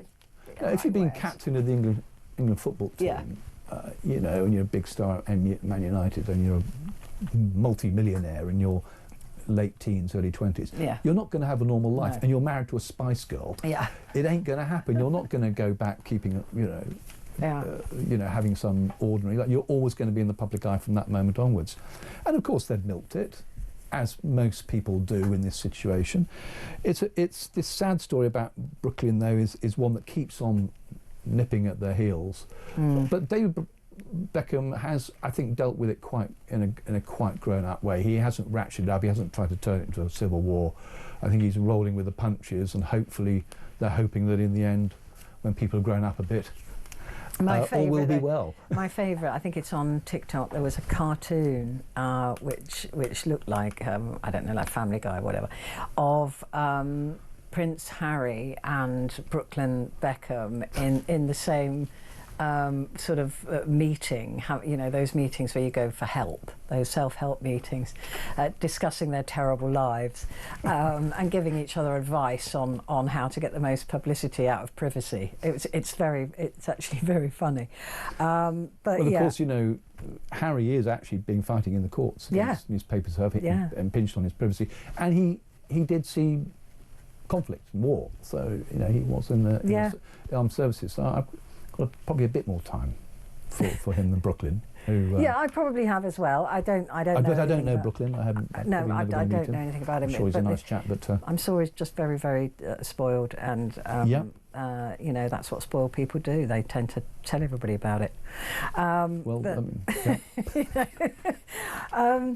Police chatbots could free up equivalent of 3,000 more officers. This is the Times. Chatbots will respond to victims of non-urgent crimes, and the number of live facial recognition cameras will increase 5-fold over rapid expansion in technology and policing. Nothing could possibly go wrong with that, then. Does that mean we'll see lots of chatbots patrolling the streets? Yeah, possibly. Being all stopping chatty. People robbing the local boots. Yeah, exactly. Being all chatty. I mean, this is off the back of a. I mean, it doesn't. You don't really see it from this front page. Off the back of a major reform in our police. To reduce it to 5 massive forces. Yeah, I think it's from 43 police down to, I think, a dozen or so. I mean, and plus the setting up of an FBI type. So it's off the back of a major reform of the police, probably the biggest we've seen in many years. Isn't the main contract between society and the police is a connection to the police, that they have to be part of our society as opposed to on the outside of it. So having chatbots respond to a victim, even if it's non-urgent, that can sometimes be distressing. People who are distressed, right? A burglary where their house has been smashed up but the burglar's gone, that would be potentially one of these chatbots. These are victims. These are people who are reaching out for help, and they get a chatbot who's going, oh, press number 1 if you're that's removing the police even further away from us, and remembering they only police with our consent. Yeah, I mean, you have to remember why the police were set up. They're called peelers or bobbies, because Robert Peel, former Conservative back in the 19th century, the streets were so dangerous, we needed people out in the streets to deter crooks and muggers and murderers and the Jack the Ripper and all the rest of it from plying their wares. That seems to have gone. You don't really see police officers out on the streets. And it's one of those things, it's this disconnect between politicians and between the public. Yeah. The public want policemen on the streets. Now, it may be very boring trudging up and down and all the rest of it, rolling a truncheon. You all see them at football matches or cricket matches or a big royal parade in town. You don't really see them otherwise. And you do hear stories. I mean, a friend of mine told me he was in a pharmacy the other day, and the guy just walked in, robbed the place, walked out again. CCTV cameras were on. It wasn't reported. And because it was in a particular place, by the time they phoned the police, this crook had gone. Yeah. And you see so many stories on social media and so on about shoplifting in particular. Shoplifting has become a big issue. And the police are called, they're not there, or cars are broken into, you have to register it. But this takes them further away from us, doesn't it? That is the danger. We have to recognise also that modern technology has transformed our living environment. In a way, you have CCTV, face recognition, all these other stuff that inhibit criminality. Well, except they can wear a mask. Criminals wear masks, honest people don't. Yeah, and actually some of them becoming so brazen they don't care whether they're identified or not. But you have these Ringo on so if a car's broken into, there's a chance that somebody doorbell has filmed it. So the technology has transformed everything, but nevertheless, the people's experience of the police has diminished to the extent where I can't remember the last time I said hello to a police officer in the street. You never see them on the underground. No. You see people drinking on the London Underground. Sorry, people I don't live in London, I do, but when you're on public transport, you see people drinking. There's no police officers there, no traffic police, nothing. They seem to have disappeared. And I think this is one of the big disconnects in politics and public life, is that people think that if they engage with the government or the police, all they get is a computer says no on the other end of the phone, or a chatbot, or that sort of techno BS that people don't actually want. They actually want to talk to a human being. They want to talk to you, especially if they're a victim of a crime. If people have broken into their house and ransacked their house, I'd be devastated. They want someone to come around. And you used to have these sort of police officers come around and have a cup of tea with and all the rest of it. They only seem to be targeted towards sort of serious crime like murders and terrorism and all the rest of it, which is a very valuable role, and they do a magnificent job. But I think, the idea of having community policemen, police officers, police women, police officers around in your neighbourhood, connecting with people, I mean, but they're not visible enough. And there has to be, as you say, I think there really has to, if they're looking at the police, and they are seriously looking at the police and how they interact with the public, I think this is yes, the technology is great, blah, blah, blah, Facebook, all the rest of it, the chatbot, that's for a younger generation as well. Older people don't think this is any good at all, and they're right to think that, I think, in many cases. They want to connect with the government, with the police. They have to have a force. If they're paying for all these police through taxes, which we are, they should be a lot more visible. Yeah. And the other thing that's happened, particularly, is that police stations have been closed down, as well. So if you have a crime, you have a number to ring, and then it's recorded, and what happens, you get an email.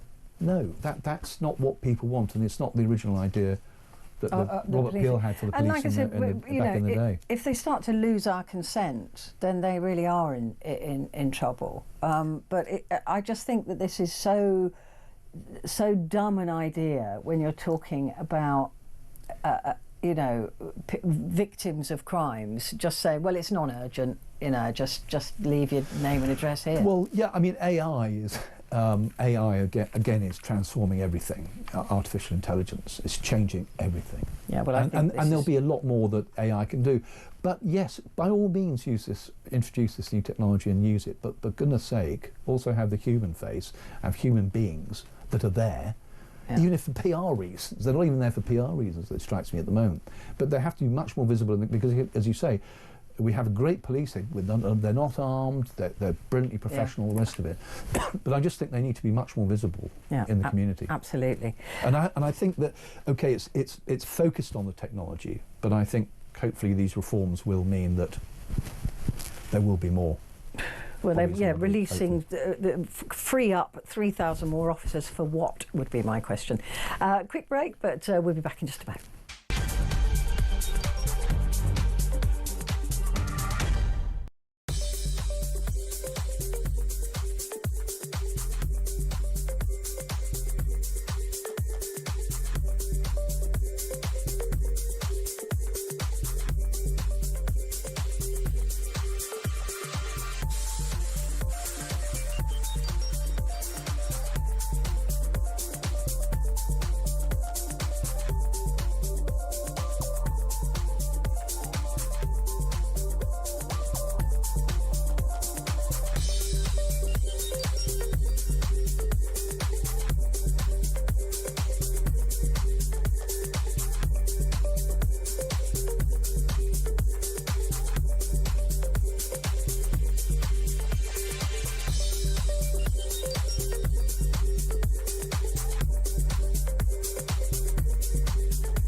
Across the UK.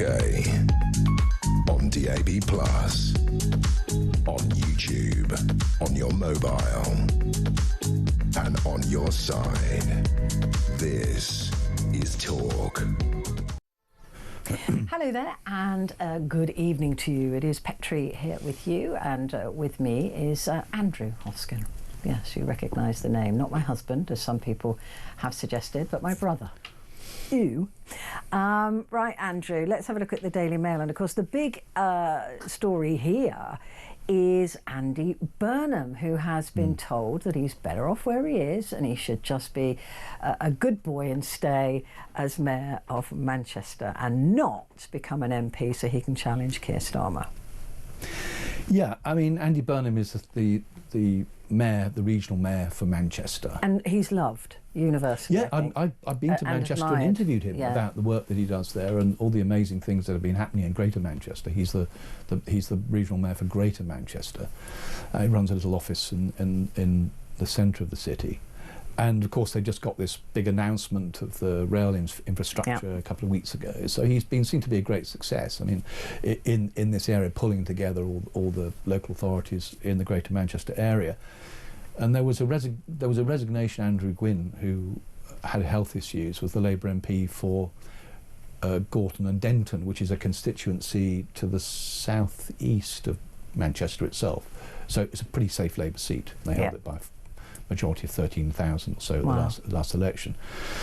And so he thought he was a shoo-in for that.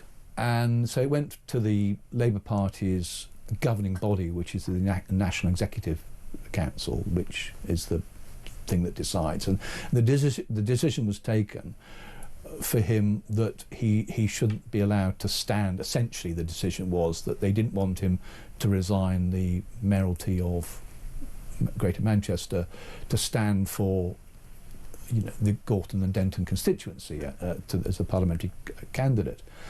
He could have been both, but they thought, well, the story being put out. Because Boris Johnson wasn't he? He was London mayor, and then MP. became stood for Parliament. In London.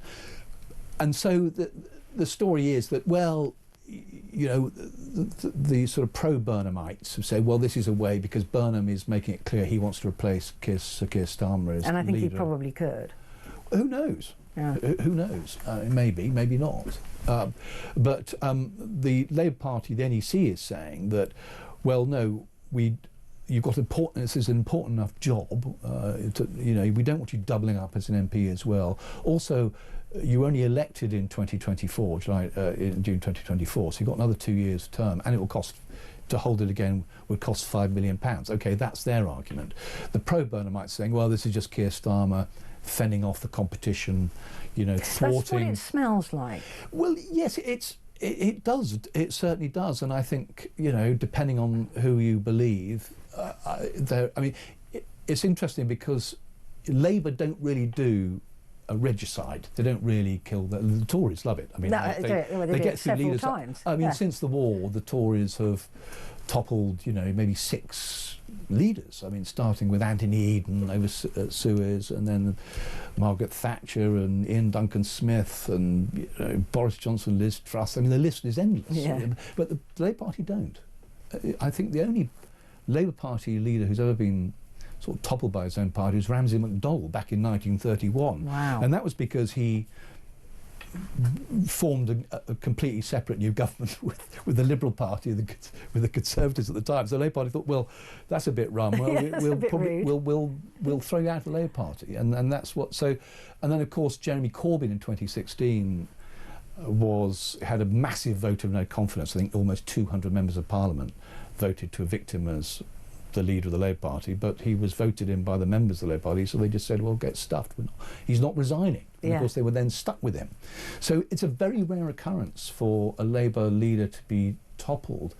So there's a difficulty for Andy Burnham because people are saying, well, it's quite extraordinary for a story to be attached to a Labour MP that he's overtly wanting to replace the current Prime Minister, current leader. It seems almost blatant. And brazen. And of course he's saying, no, that's not what's happening here. And he's saying, in which case, why do you want to be a Member of Parliament? Yeah. When you've got this big job as it is.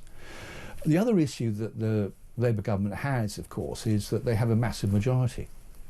And there's only so many places in the trough for the snouts available. So there's not many, there's going to be a lot of Labour MPs out there who don't have a job or a prospect of a job, and probably think, well, I may get a job under somebody else. Yeah. And so you often find, and this is what Tony Blair and Margaret Thatcher found, when they have big majorities, that often the backbench MPs start causing trouble. Well, and we've seen that already. Yeah, you've seen that already. Yeah. So yes, I mean the polls show that Keir Starmer is, under the water, as they say, in terms of the poll, is very, very unpopular.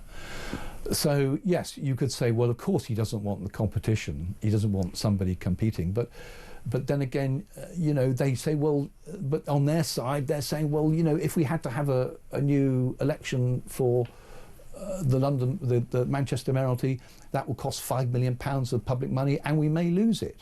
And so, this is. But the big problem they've got is. But the point is, he doesn't have to have that election. No, he doesn't. This is a bogus. Yes, it's a bogus excuse. It is bogus. It is bogus, yeah. And it just. I think this just completely makes Keir Starmer look weak again. It does. Yeah. And maybe he should have said, yeah, okay, bring it on. I think so. I think to save his own skin. I think so. Otherwise, it looks a bit. Looks a bit petty. A bit mean. And of course, they have a problem now with the Gorton and Denton by-election, because if they lose it to reform, and that's they going to be wouldn't very if it was embarrassing. Andy Burnham. No, he'd walk it, definitely. I think that's what he would walk it. said, yeah. The thing is, though, that being Andy a Manchester Burnham's person as well, yeah. furious because he found out from the media first that he'd been blocked by Keir Starmer. Well, I'm sorry, but that's tough. That's showbiz. That is showbiz, yeah, I'm afraid. Yeah. Oh dear, get the violin out. Yeah, that's showbiz. Sorry, it's not small enough. Right, we've got to take another break, but we'll be back in just a moment.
Across the UK, on DAB+, on YouTube, on your mobile, and on your side. This is Talk. Hello there, and a good evening to you. This is Talk, and it is Petrie, and with me is Petrie Hosken, a former senior BBC correspondent and author.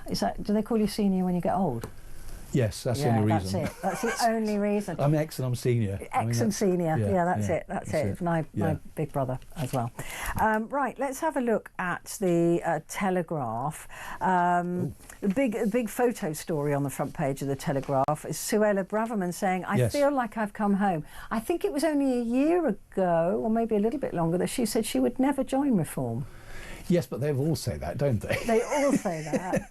But when anyway, are we going to stop believing what politicians tell us? I know. Petrie? I'm sorry. I'm so naive. Yes. Yeah, sorry. And then the next day they've done something completely opposite. Well, what a surprise! What a shocker!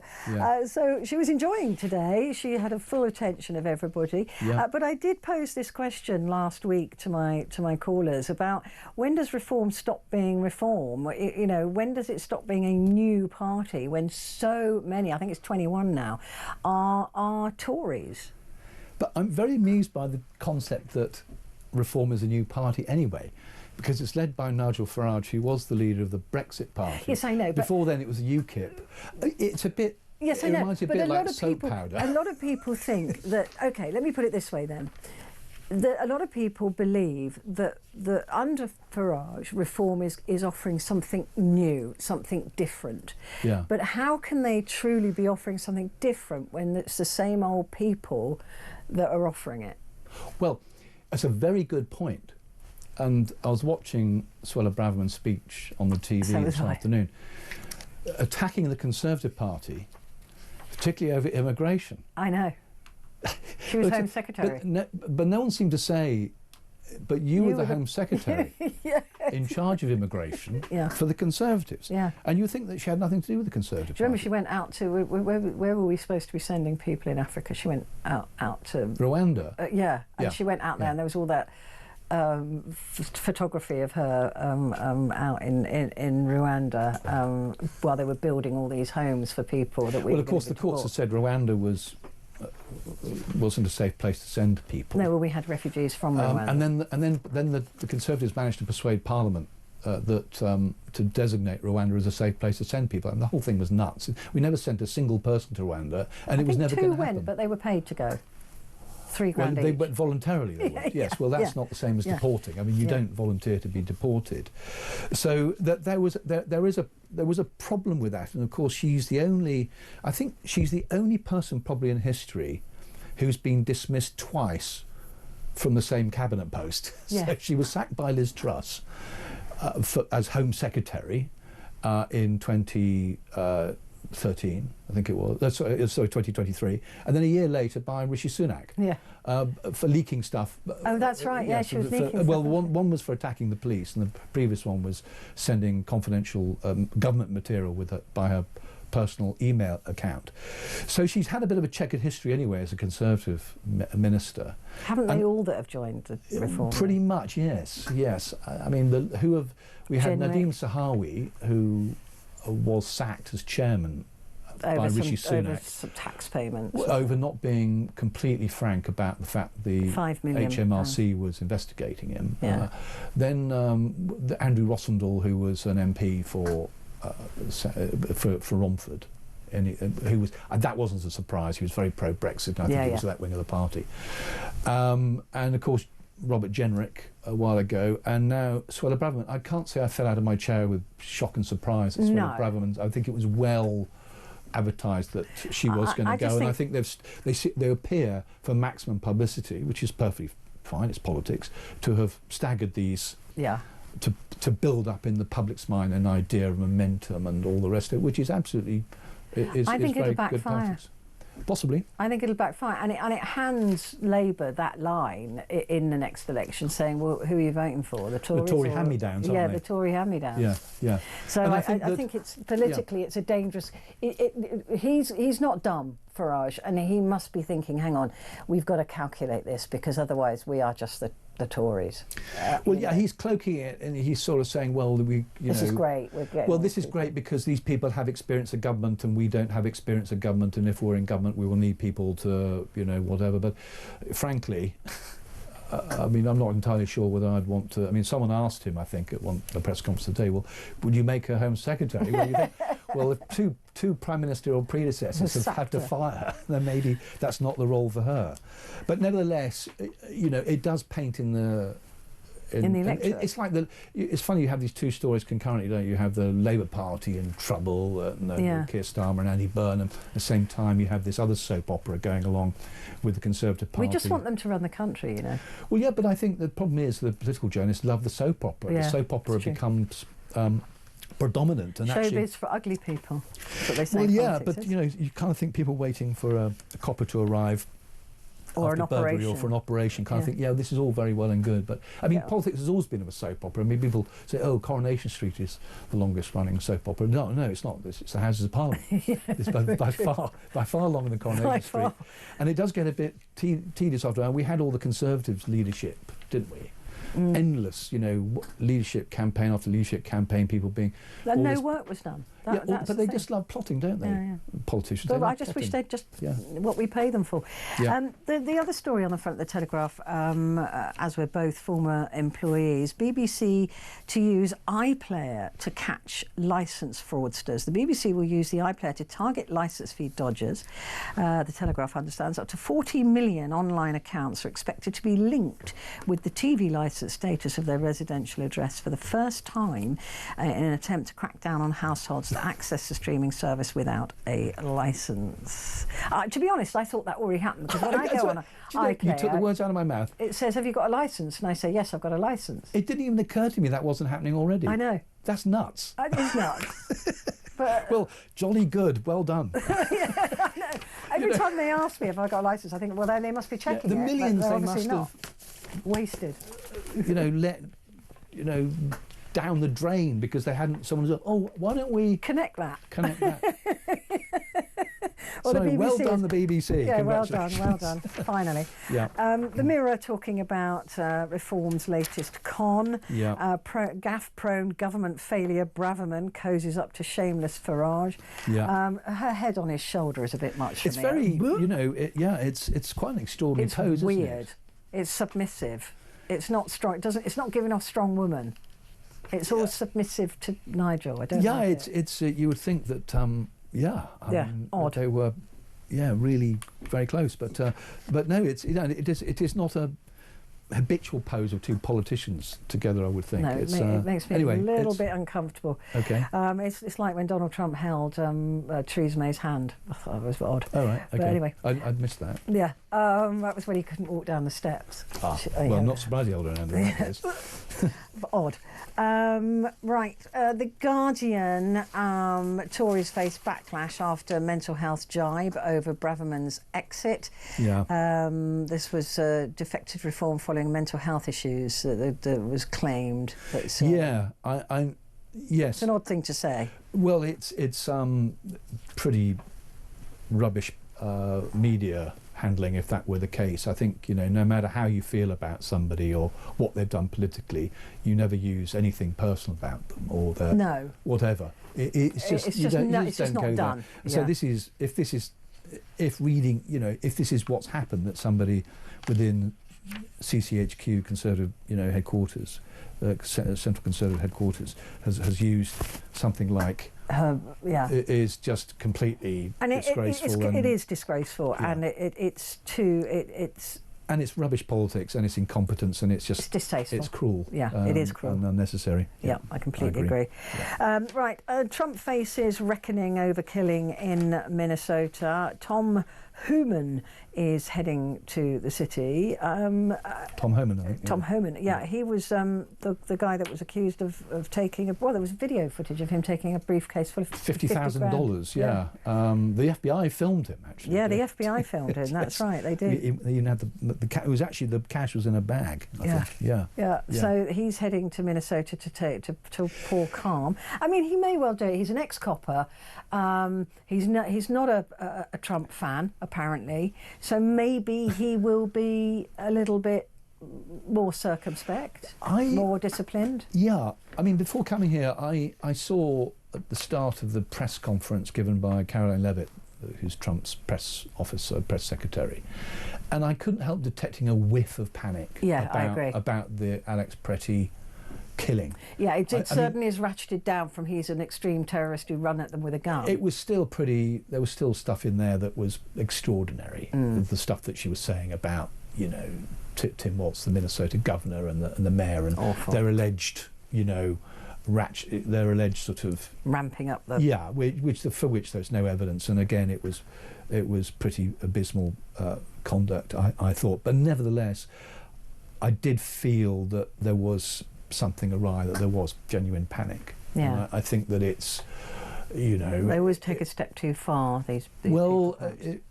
it is quite extraordinary what's happening in America, and I you know, it's very worrying for all of us that it is happening. I don't think it's just an American thing. I think that, you know, if it's the United States, it's something that affects the whole world. If you've got a country that's looking a superpower like that is becoming apparently more unstable, or seems to be unstable, there are things that are happening there that shouldn't be. That's something that affects all of us. And also economically unstable, which brings me to the FT. Yeah. What's really fascinating, certainly in terms of geopolitics, you always follow the money. Always follow the money. That's what tells you the truth. It's like the markets will tell you the truth more than a politician will. A betting odds will tell you the truth more than anybody who's playing sport. So when you see this happening, Andrew, this is a real warning shot to America at the moment.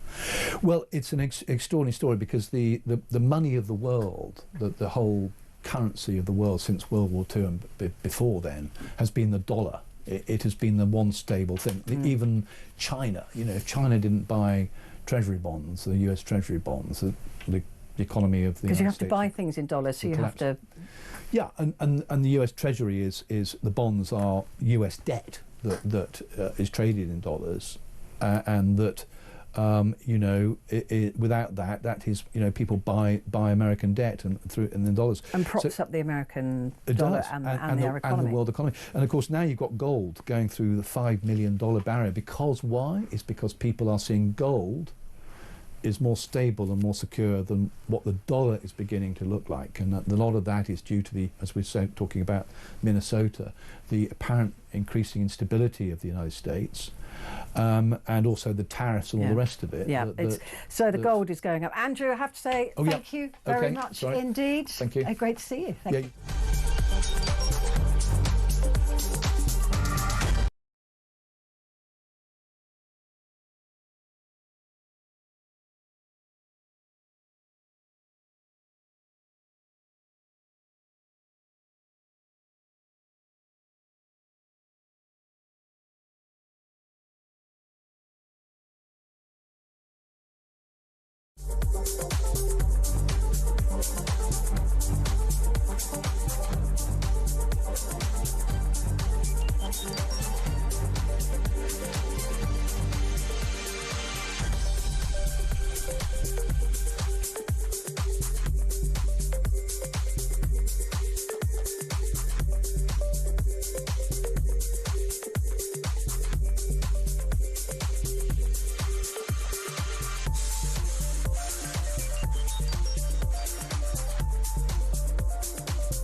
across the UK. On DAB+, on YouTube, on your mobile, and on your side. This is Talk.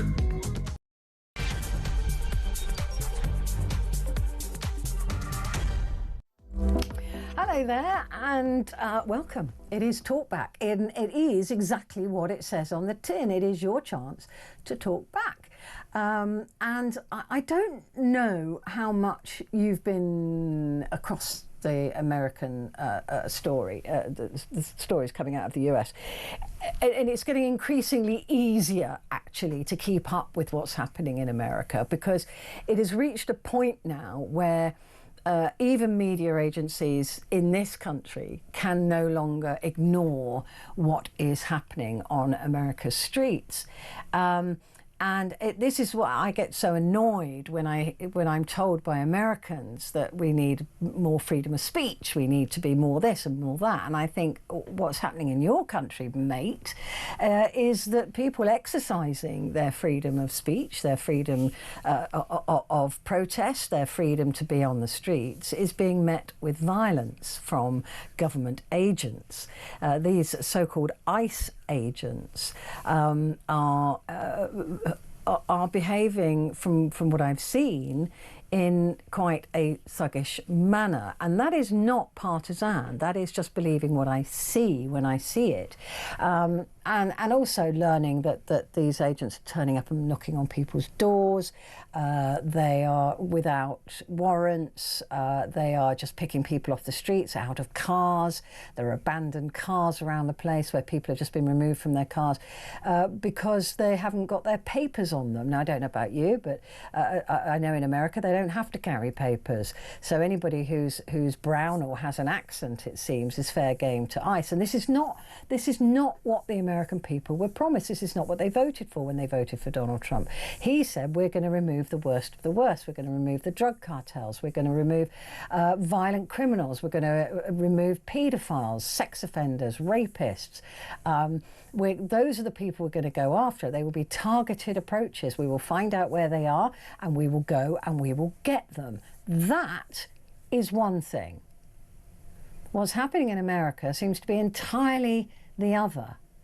And that is that swarms of agents who have been very quickly recruited, and some say not properly trained, been very quickly recruited, swarming literally into areas, wearing masks and in unmarked cars, nothing identifying them at all, and like I said, masking up.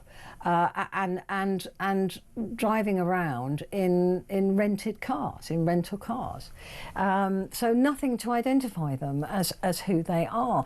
And they're going door to door and then using a 5-year-old child as bait to see if somebody else was in the house, and then arresting the father and the 5-year-old child and sending them to a camp. And I was listening to the lawyer earlier on today, doesn't even know where they are. There's a 5-year-old boy somewhere in detention and they don't even know where he is. A 2-year-old child was removed, even though a judge said, no, you cannot remove this child. She can be with somebody else. She is an American citizen. She's been, all of these things. So a lot of people who are going through legal process, turning up to court appointments, going about the asylum process in the legal way, being snatched from the courthouse as they come out of their court-appointed meeting, which they've attended because they're lawfully trying to claim asylum in the US.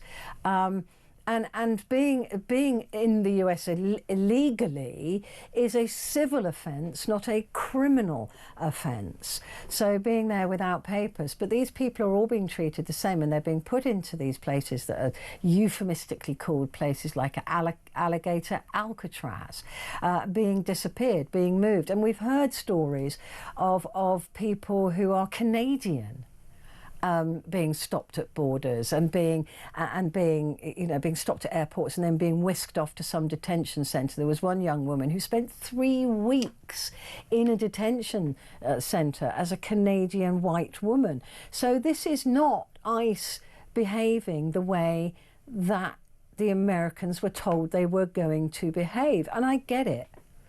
There are foreign criminals on our soil who have absolutely no right to be here. Drug dealers, people traffickers, child abusers, all sorts of people who should not be in this country. And I won't lose a second's sleep if any of them are deported. Not a single one. I will sleep very well, thank you very much, knowing that they are no longer poisoning our societies. But the danger is always mission creep. The danger is always power. The danger is always money. And when you've got, you know, money invested in these detention centres around America that get paid per person that's in there, you get abuse. And when you've got Stephen Miller telling ICE that they've got to pick up X many thousands of people a week, they haven't got time to go through judicial process. They haven't got time to do any of that. So they're just picking up people as another tick in the box. That's what worries me. Now, do I think that an ICE border control type organisation in this country would get as much out of hand as in America, where we've seen at least two killings, I think it's 3, and hundreds more dying in detention centres without proper care. Do I think that would happen in the UK? No, because we wouldn't arm our ICE patrollers, whoever they were. We don't arm our police, so they wouldn't be armed. But I still wouldn't trust that an organisation that had numbers to fill would care about who those numbers are. And who do we recruit into British ICE? Who are they? What training do they have? Are we talking thousands of people? Where do we get them from? We're talking about clearing up or taking in, arresting to deport 3,000 people a week. Would we have the legal justification to do that? Would there be the court orders to do that? And if they're criminals, this is the thing that I don't understand. If we're going to get rid of the worst of the worst, the criminals, and they're dotted around the country doing their criminal stuff, and we know where they are, well then can't we just arrest them? Isn't that what we should be doing now? What's a border agent going to do that a police officer already can't do if they are criminal? If we're deporting them because they're criminals, then they should just be deported because they're criminals, right? I don't know what an ICE agent is going to be looking for, and that's what worries me. There's no details around this except for the Conservative Party has pledged a 1.6 billion style ICE removals force to deport 150,000 illegal migrants in a year. Why aren't we already doing that if we know where they are? These are the dots that don't join up for me. It doesn't work for me. And as much as you'll be saying, yeah, we love it, what the idea, yeah, they'll go around, they'll drag them out of houses, they'll bung them in the back of a van, and then they're gone, they're brilliant, but there are legal processes. There's the right to trial. Do we just other them? Do we just treat them like they are subhuman? Is that where you want to live? Seeing, you know, people being bundled into cars and being whisked away and put into deport without us knowing who they are, right? I mean, if it's some drug dealer, great, fill your boots, off you go. Why he's not already in cuffs is a question I'd have for you if you know where he is. But great, perfect, I don't care. I don't care what you do with him. But my concern is that you get a lot of people, like you're seeing in the US, being wrapped into a system that is not transparent and is not legal. That's what worries me. And seeing what's going on in America, the foreboding of that, I think we should be looking at that and going, is that what we want? 0344 499 1000. Calls are charged at national rate, but we do call you back. And text the word talk and your message to 87222. Even Donald Trump, for those of you out there with TDS, true TDS, it's called TTDS. Even Donald Trump thinks things may have gone a little bit too far. So I don't think it's radical for me to suggest that things have gone too far in America.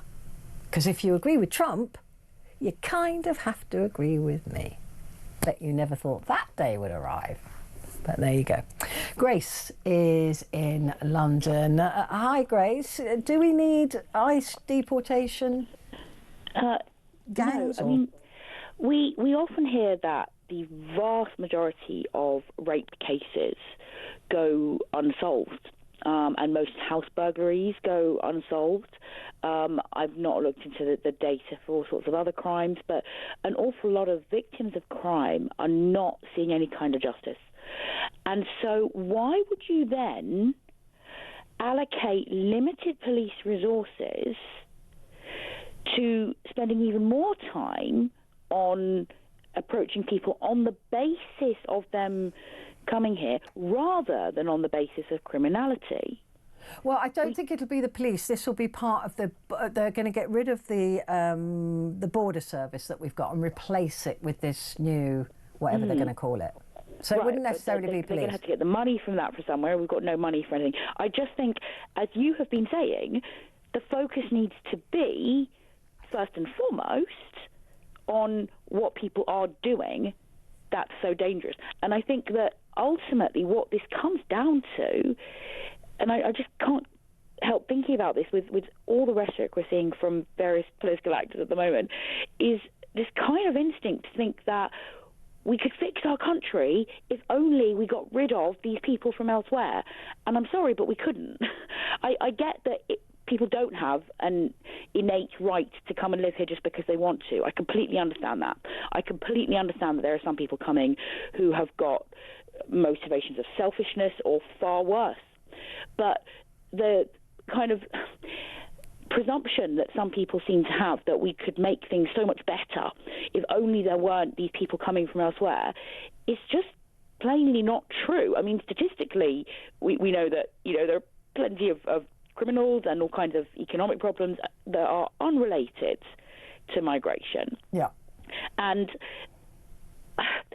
again and again, I see people saying we don't want people who are Muslim coming here because this is a Christian country, and there are a lot of people using that phrase again. I wonder how Christian they are, though. Well, exactly. Yeah. And a fundamental thing about Christianity, in addition to the fact that we're called to love our neighbours, and Jesus was specifically referring to people from elsewhere when he said that in the parable of the Good Samaritan, is that we believe as Christians, those of us who are trying to be Christian, that actually all human beings are flawed.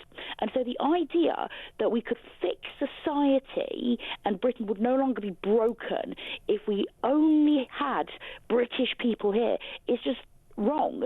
We believe as if we are Christian, I know most people actually aren't, and that's completely fine, but if we really believe that, then we need to think actually there are problems throughout society for a complicated variety of reasons. We are not going to end crime or economic problems by stopping people coming in. As much as, like I say, I know that plenty of people are coming in who don't have a right to be here, but I think people are misguided in thinking that we will take our country back and it'll all be lovely if we just get rid of all these people coming in, because I think it's far more complicated than that. Yeah, I agree. I think society is definitely more complicated than that.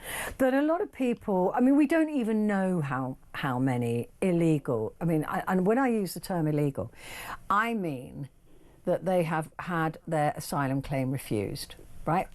So in other words, they've come here, they've gone through the asylum process, and they've been refused entry. They've been refused to be allowed to come here. Then they become an illegal migrant, okay? They're not illegal when they first arrive on British soil, as I am blue in the face repeating, because that is the only way they can claim asylum, to be on British soil.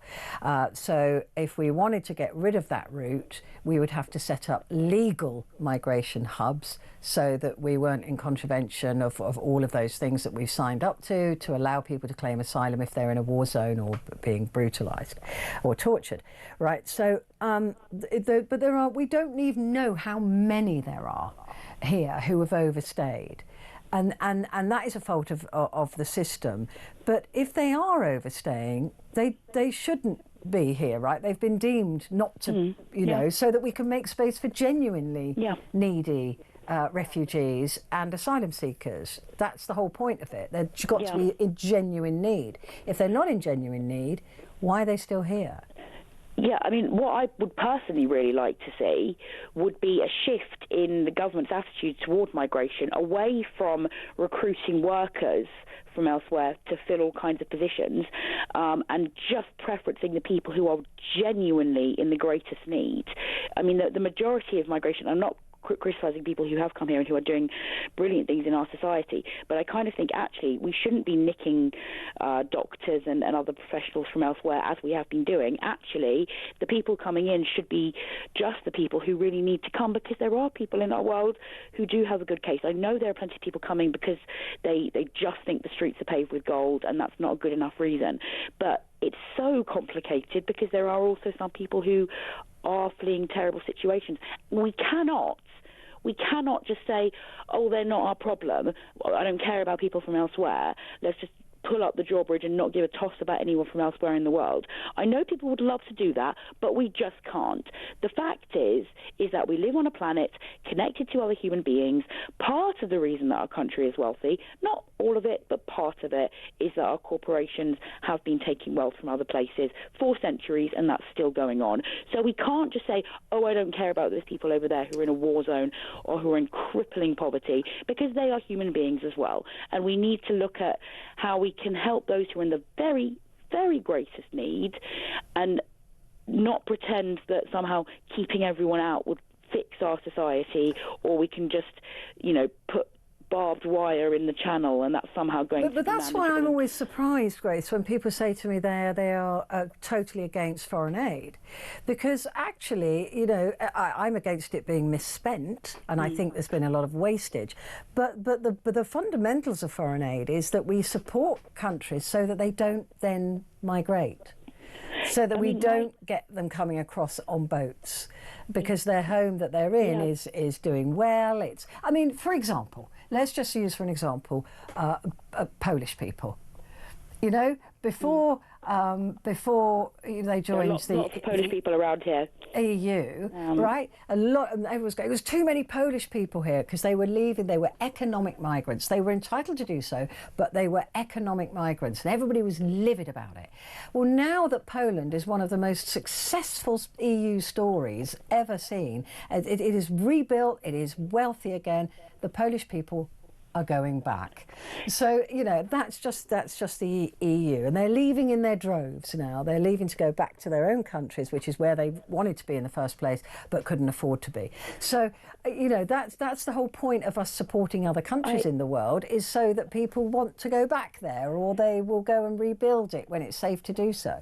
Yeah, there are quite a lot of Polish people in our area, and they're lovely, and I'm very grateful for the privilege of the Polish people I know. And I think that, like you said, government ultimately established foreign aid mostly for our own interests. Yeah. That's not why I'm interested in foreign aid. I'm interested in foreign aid because I don't want people to starve to death. I'm interested in foreign aid because those human beings over there are just as valuable as British human beings, and I really want them to not be in horrendous, crippling, torturous poverty. But let's be honest about it. The government for their own interest. Yeah, they're saying, right, if we support this country, then we won't get migrants from it. And that's really that's it's soft power. It's soft power. It's trying to say to people in other parts of the world, we're not horrible. Britain is a nice entity. You reduce the likelihood of a little boy living in a war zone being co-opted by ISIS into believing that the West is evil if that little boy gets some food from a Western aid organisation. Which is why it's always all over the aid packages. It always says where it's come from, so that these countries are getting that soft power. As ever, Grace, great to talk to you. Thank you very much indeed. I've got to go because I'm late to a break, but I will be back in a moment.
Across the UK, on DAB+, on YouTube, on your mobile, and on your side. This is Talk. Hello there, good morning to you. This is Talk, and it's Petrie here with you until 1 o'clock. And we are talking, and I hope you talk back, about the Conservative Party pledge. And this was back in October, but I've brought it up to the modern day because of what's happening in America. And to be honest with you, I wanted to ask you this question for some time, but I was concerned that perhaps not everybody was on the same page in terms of information about what's happening with ICE in America. And I think now there's been enough reporting, enough information coming out of the United States, enough media organisations here are now picking up on what's been going on in the US that I've been watching very closely since Donald Trump came back into power. That I thought you now have got some skin in the game, right? You now got a bit more information about what's going on, and it's out there. It's not like it's me making it up, right? It's out there. It's on all the TV channels. It's on all of your newspapers. Tomorrow you'll find there's the Trump stories and ICE stories, and there certainly was yesterday. All of the papers were talking about the Alex Petrie killing, killing. And you know, there was a lot of information out there now. So that's why this story has been knocking around in the back of my mind, but I thought I could bring it forward for us to discuss, and that is the Conservative Party pledges a £1.6 billion ICE-style removals force to deport 150 illegal migrants a year. That is about 2.88 thousand a week. Now, how are they going to... I mean, there's no detail, obviously, but I've been thinking about this and thinking, well, first of all, is that what you would want? You've seen what ICE are doing in America. I think that is in a very extreme version of what could happen here. We don't have armed police. Well, we do have armed police, but you know what I mean, as a general rule. And these deportation agents, whatever they're going to be called, are unlikely to be armed either, right? But do we have the court space to do this properly? 3,000 people a week? They'd have to go through a court process to prove that we would have to prove that they were illegal. that they were here illegally, and that doesn't mean just coming across on the boat. You have to be refused entry by your asylum claim or refugee claim, then you become illegal. So, you know, would we have the court space to put 3,000 people a week through that? Where would we hold them? Where would we deport them to? How would we deport them? I don't understand it. I mean, Kerry Baden-Knocker said, well, it's an irrelevant question. It's irrelevant to ask where they'd be deported to. I don't think it is irrelevant. I think it's pretty relevant. And also there would be, like I said, court time, police time, the money, the detention centres, the flights. 1.6 billion isn't even the tip of the iceberg. You know, is this something we can afford? Is this something that we want? Because 3,000 people a week, this is what they're telling you. I'm just trying to break it down for you because I think it's not true. I don't think it can be done. I don't think, okay, let me caveat that. I don't think it can be done safely. It's kind of like the death penalty for me. I don't think it can be done safely on every time that it's done. Therefore, the risk of one innocent person being put to death, dead, gone forever, is not worth the rest of it. If we cannot do something safely, then we shouldn't be doing it. Not when it's people's lives at risk. That's what I think. As much as I don't like, any more than you do, illegal criminals getting away with whatever it is they're getting away with in this country. And I also don't like overstayers. They have no right to be here. They've been told they have no right to be here, therefore they should be deported. But that's the fault of the system that we currently have that isn't putting them into detention centres the second that they've been refused their right to remain and then flying them off. What makes you think that the system's going to get any better just because they say they're going to do an ICE-type stylie? Give me a call, 0344 499 1000. I'm going to talk to Martin. Martin in London, good morning. Morning. You think we should have a deportment force like ICE? Oh yeah, without a doubt. Okay, give me details. What do you want? Look, same set of ICE don't necessarily have to be armed because we have tasers. But uncontrolled immigration in this country now is just beyond a joke. We've got lots of criminal acts being committed by uncontrolled immigration. There are. You're absolutely right. There are, and these are largely overstayers, aren't they? I mean, there are some that are asylum seeking. And they should be deported immediately. I mean, there shouldn't be any question. If one of them commits a criminal act, they should be deported immediately. And I literally don't care where to, right? If they're abusing women, if they're abusing children, if they're whatever they're doing, if they behave in a criminal fashion while they're seeking asylum, they should immediately be refused and deported. Why aren't we doing that? Well, exactly. It needs to be done because... But not all of them, right? They're not all committing... Oh, no, I know that. Right. But there is definitely a percentage of crime that is committed by illegal immigration. Yeah, absolutely. And people who are overstaying shouldn't be here. And as for the Albanian drug lords and people traffickers, and they should all be deported as well. But why aren't we doing that? See, this is the question. Why aren't we doing that? What's the agenda there? What makes us think that a border force like this would do it anyway? 3,000 people a week. Can you ever see that happening? No. No. Not safely, right? Not without picking up people who have every right to be here at the same time as they're doing in America. Well, America, it's always different, isn't it, in America? I mean, for one, they're a nation that loves guns, and we're not. Thank goodness. Yeah. We've had a gun amnesty for a long time since the kid in Scotland. What's his name? Hamilton. Dunblane, wasn't it? Dunblane, yeah. Which was horrendous, but guns on our streets are nowhere near as prevalent as they are in America. No, thank goodness. Yeah, I agree. I'm not a fan of the gun laws. But when you see what ICE is doing in America, do you support that, or do you think, no, hang on, ours wouldn't behave like that? I think ours wouldn't behave like that.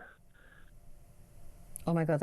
One of the TV channels has put up the Alex Petrie killing. It's just so heartbreaking. I can't look at it. But yeah, But do you not think it would, if we had that kind of thought? You see, the thing is, the problem I have, Martin, is if we know where these illegal overstayers are, why aren't we just picking them up anyway? Why do we need a ICE-type border force? And if we know that these gangs are criminal gangs, right, and drug dealers and etc., why aren't they already being arrested? That's the problem that I've got. So we're going to wait until there's a border force agency till we can pick people up. That's why I don't trust it. Well, as soon as the illegal lands in the country, they should be checked. You know, they should have fingerprint checks. I agree. I mean, there's that. But these are all things that could and should have been happening anyway. Yeah. So why are we going from 0 to 1,000 miles an hour, talking about having swarming, you know, patrols on the streets, picking up people, when actually, if any government in the last 10 years had done the right thing, we wouldn't be where we are now. But, I mean, a good example is that young lad in Bournemouth who was killed. He was going to be in the Royal Marines, and his killer has killed 2 people in Europe. I mean, what's that all about? But I mean, I'm going to say it, but because of, I don't know where he came from in the world, but we after Brexit, we lost rights to that kind of intelligence from Europe. We had the right to have that information. I don't know if it was the same in his case, but certainly with other killers and criminals, if they were committed in Europe, then the intelligence agencies would share that with us, and we would know. And since Brexit, we can't do that anymore. Ridiculous, absolutely ridiculous. Yeah, but this isn't. This, you know, again, I keep coming back to this. The system is failing us every single time, and I'm with you. I'm as angry about it as you are. But I tend to try and look at these things logically and just go, well, hang on a minute. If it was that easy, why aren't we already doing it? Well, why are we doing it? Why aren't these people being checked as soon as they land in the country? I mean, well, like I said, we've signed out of those agreements with over Brexit, so we don't have the right to that information anymore because that costs money. And when we left the EU, we left all of that information behind. So we could have that information if we re-signed into it. It would cost us money, but I think it would be worth it, don't you? Of course, without a doubt. Yeah.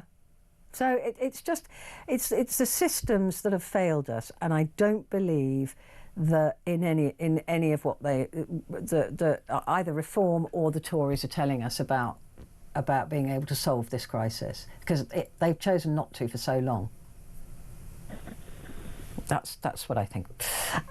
Anyway, Martin, good to talk to you. Thank you very much indeed. Have I got to take a break here? Yes, I have. Sarah, I'm sorry, I'll be with you in just a moment. So I'm going to take a quick break though.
Across the UK. On DAB+. On YouTube. On your mobile. And on your side. This is Talk. Hello, good morning. It's Petrie here with you, and we are discussing the Tory party pledging 1.6 billion towards an ICE-style removals force to deport nearly 3,000 illegal migrants a week. And Reform UK preparing to deport 600,000 under migration plans. So we haven't seen the plans because, of course, it's rubbish, and we know that they won't be able to do it. However, seeing what you've seen in America, would you want that? I mean, it's not a difficult question. You know, you've seen how far it can go in another democracy. I mean, okay, they've got guns. That's the difference, and we've seen 2 fatal shootings in as many weeks. It's just absolutely. I honestly don't watch the Alex Petrie one. It's just so horrifying. In fact, both of them are. But for some reason, the Alex Petrie one is really it's visceral. I don't know what it is about it. So don't watch it if you're of sensitive disposition. I wish I hadn't seen it. A couple of messages here. From what I've seen, ICE in America are bullies and too quick to use violence. It worries me. What's next? Yeah, you and me both, Sam. We saw scenes like this on The Handmaid's Tale. It's all very scary. Samantha in Lancashire. Well, you know that Margaret Atwood, when she wrote Handmaid's Tale and the Testaments, didn't write anything that hadn't already happened in some form or other in democracies across the world. In some form or other. She only wrote, she pulled them all together into one place, but everything she wrote was based in fact. Everything. Everything. Horrifying, isn't it? Andrew in Salisbury says, no, we don't need a UK ICE. The videos we're getting from America at the moment are deportation porn. It's just disgusting. It's horrible. We could do so much more constructive and efficient methods of controlling our borders. And we're not. We're just choosing not to. And I'm deeply suspicious about that. I just don't know why. Let me have a look at David now. Let me just see, I've got quite a few messages here. Regarding the creation of a British ICE, that's ridiculous because most of whom we consider to be illegal have been allowed here in the first place. How on earth do we expel people with no documents to countries that don't want them? Our options are zero. Once they get here, we're stuck with them. We aren't going to build camps, are we? It's an impossible situation. And David from Newcastle, you're partly true there. I mean, if we had legal routes, if we had like embassies set up around the globe, for example, then people would have to prove who they are in an embassy situation, show documents, apply for asylum in said embassy or wherever, right? So you would hand them, you'd have to say, look, you've got to have documents, I'm sorry, to apply for asylum. And then they'd wait while their asylum case was being looked into. That's a legal route. So many fewer people would do it. And then you could have a situation where people who came across on boats were considered illegal at the second they put foot on British soil. Because at the moment you can't, because we don't have legal routes. So in order to claim asylum or refugee status, you have to be on British soil to do it. And I don't understand that it is as simple as switching that narrative and making sure that you have to apply from outside of the country, providing all the necessary information about yourself before you set foot on British soil. Therefore, you wouldn't get overstayers. Huh? Therefore, they could take their court case, if they're rejected, outside of the country. To me, it's just not rocket science. I don't know why they don't do it.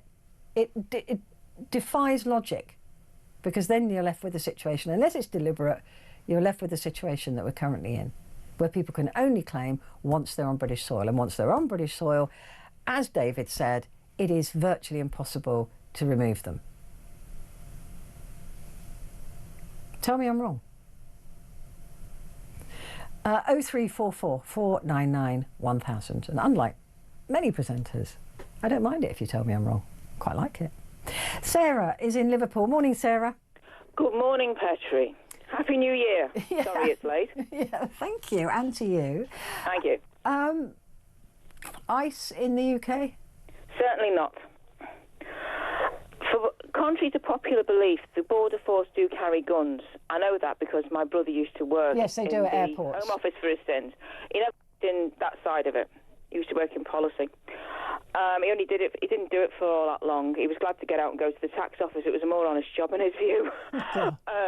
But getting back to ICE, what I've seen, it's like Donald Trump's paramilitary force, and anybody who is not part of his country club. If you were not born in America, you're going to get the boot, even if you've been there for 30 odd years. You've got a green card. You might have citizenship. Doesn't matter to him. You'll be out. Well, that's Melania gone. Oh, no. That's his wife. Oh, she wasn't. Make an exception for his missus. She wasn't born in America. She came across on a visa. I know. And she's foreign. And she's got a foreign accent. I know. It's amazing how some people manage to stay in America, but you have to be married to the American. If you've got enough money, yeah, you can. And be filthy rich. That's why Elon Musk's staying for now. But back to ICE. Having seen, as I say, seeing what's going on, if we have that here, this country will end up like will start to look like The Handmaid's Tale, as one of your contributors has mentioned. And with the Tories and reform, that suits them down the ground because they just go, yeah, well, we can rule by fear. I mean, I hope to God neither of them get in. But I think both of them will. Oh, I hope not. I think it'll be a coalition. That's my money at the moment. Yeah. I mean, we're still 3 years out, but if I had to place a bet now, I'd bet on a Tory reform coalition. Oh God, please not those. Please not Tory and reform. It's hard. They're both. One's the extreme version of the Tory party, but we'll get them back to ICE. They want that. It's just that is a way of putting fear into people. So who else would they pull in to get the figures that they want? That's my worry. You're talking about 3,000 a week. I worry for anybody who isn't white. That's it. And to be honest, anybody who's even they're working over here, be it doesn't matter if it's in the care sector, healthcare, academia, whatever. I feel, and even students, I would be terrified for them because the first thing, especially to get the figures up, and you know what politicians are like. Oh yes, well, we're going to up the figures this week. You're going to pull anyone in you like, and to be perfectly honest, we all know what happened with the police with their abuse of power. We saw it with the Sarah Everard case, and God knows who else. Bullies with warrant cards, some of them. We would have the exact same thing. Somebody having a border force removals card, which is basically what this is. ICE, doesn't matter what name you want to give it. And the people who go for it are those who are bullies. And believe you and me, I've seen it so often where those who are attracted to a job where they can have power over others. Well, that's that seems to be what's happening in America. There's a number of reports that a lot of the people working for ICE are January 6ers who were all pardoned by Trump and are loyalists to Trump. And he knew that I read an article saying that he's pardoned these Jan 6ers because he needs an army. This looks like the army of loyalists in ICE. And there's photographs. I mean, those where they're not covering their faces, you can see. And also lists have been doxed as well. Lists of ICE agents, their names and everything. And there's the Jan 6ers are amongst those numbers. And I too would be concerned about who was being employed. And if you don't know who illegal migrants are, right, then you're going to stop everybody who's brown and say, where have you come from? And so you've got a mixed race kid or a teenager, whatever, and they're going, well, come with us. You have to prove that you have a right to be here. We don't have to prove that you don't. And that's what worries me. That's the thing that worries me, especially in a city like mine. I mean, we're basically the United Nations. What would they be doing? Deporting half the city? They would have a riot on their hands, and believe you me, they would. But they'd be, you know, like I'm saying, 3,000 a week. You're going to have, what, 3,000 courts running? Hundreds of courts running to check that these people are not being deported illegally, to check that they've got a right to be here. What I don't understand what the numbers that we're being told are possible, because they're absolutely not. Sarah, I'd love to keep talking to you a bit longer, but I'm late to another break. Be back in a sec.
Across the UK, on DAB+,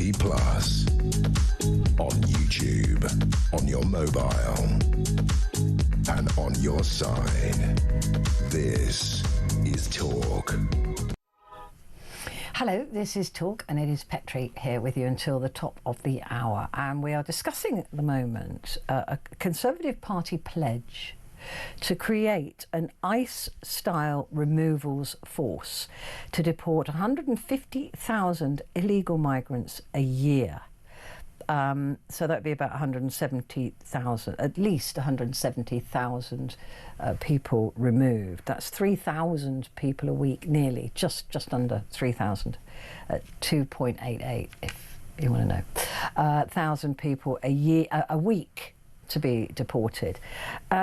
And first of all, I don't believe a word of what they're saying, because I don't know how they would be able to do that. And if they won't know where these illegal migrants are, and by illegal, those people who have had either criminals or those people who have had their asylum or refugee claim refused, that is at the point they become an illegal migrant, not before, but at that point.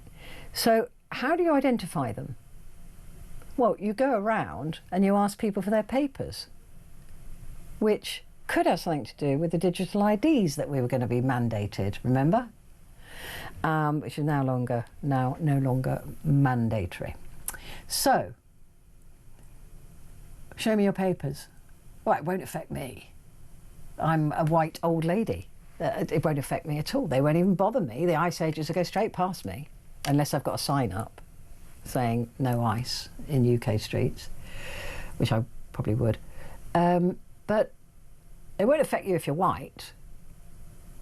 But if you've got any tinge of anything else other than white, maybe you're Italian, maybe you're, I don't know, from wherever. Papers, please. Because otherwise, how are they going to identify people who are here illegally? And it doesn't always mean that brown people are here illegally. There's plenty of white people here illegally as well. But of course, they don't count somehow. Because they wouldn't stop me. They wouldn't question me. Because I'm white. So I'm not fighting this corner for me. Because I'll be fine. So will my son. So will a lot of people that I know. It'll be absolutely fine. But there are other people that I know that won't be. And I don't care less for them because of the way they look.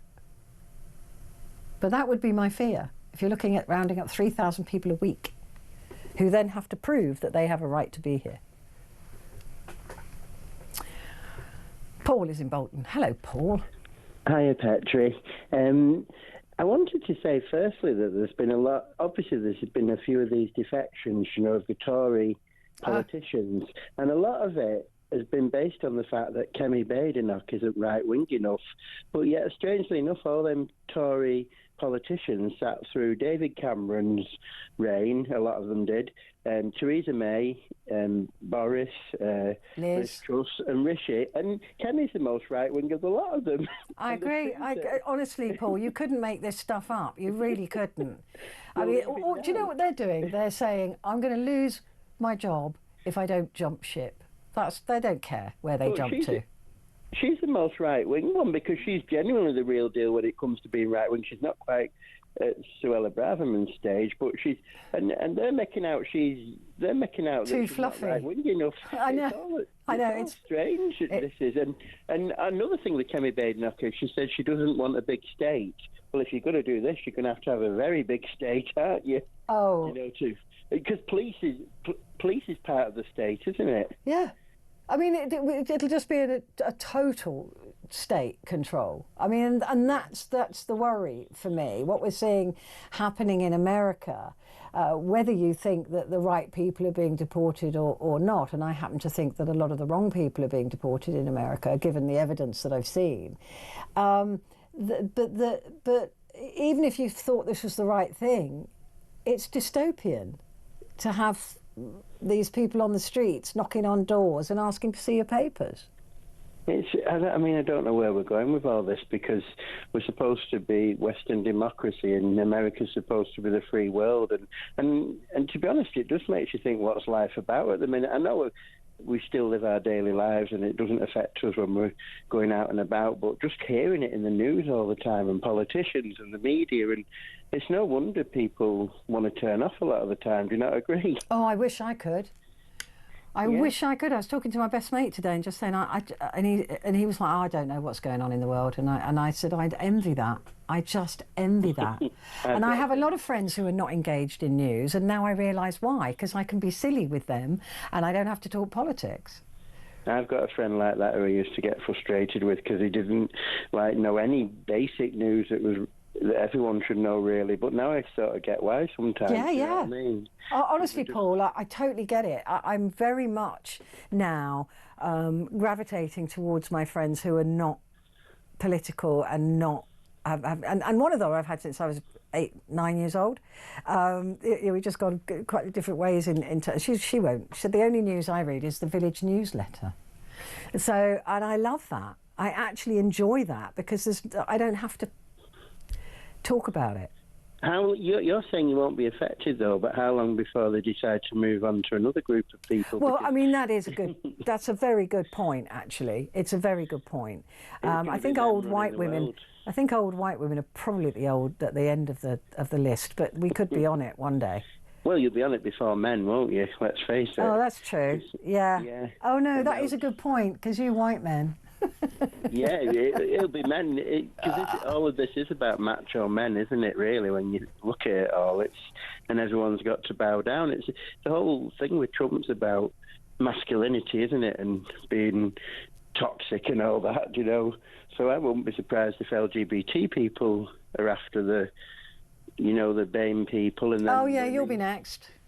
And we'll be behind you. Actually, I'll be in front of you, holding up a sign saying, "Leave my boys alone and my girls." But yeah, I mean, yeah, because that's the whole point, isn't it? That like Trump said at the beginning, we're going to go after the worst of the worst, and everybody was going, "Yeah, I support that. I completely support that. I would support that. Go after the worst of the worst." But that's not what's happening, and we've seen two, and this is again, I think, wrong in a way, because if there'd been two brown people that were shot dead by ICE, I hope that the country would have responded in the same way. But because it was a white woman and a straight white man, the country has gone, no, this is unacceptable. I wonder if it'd been a gay man or a brown woman, if America would have responded in the same way.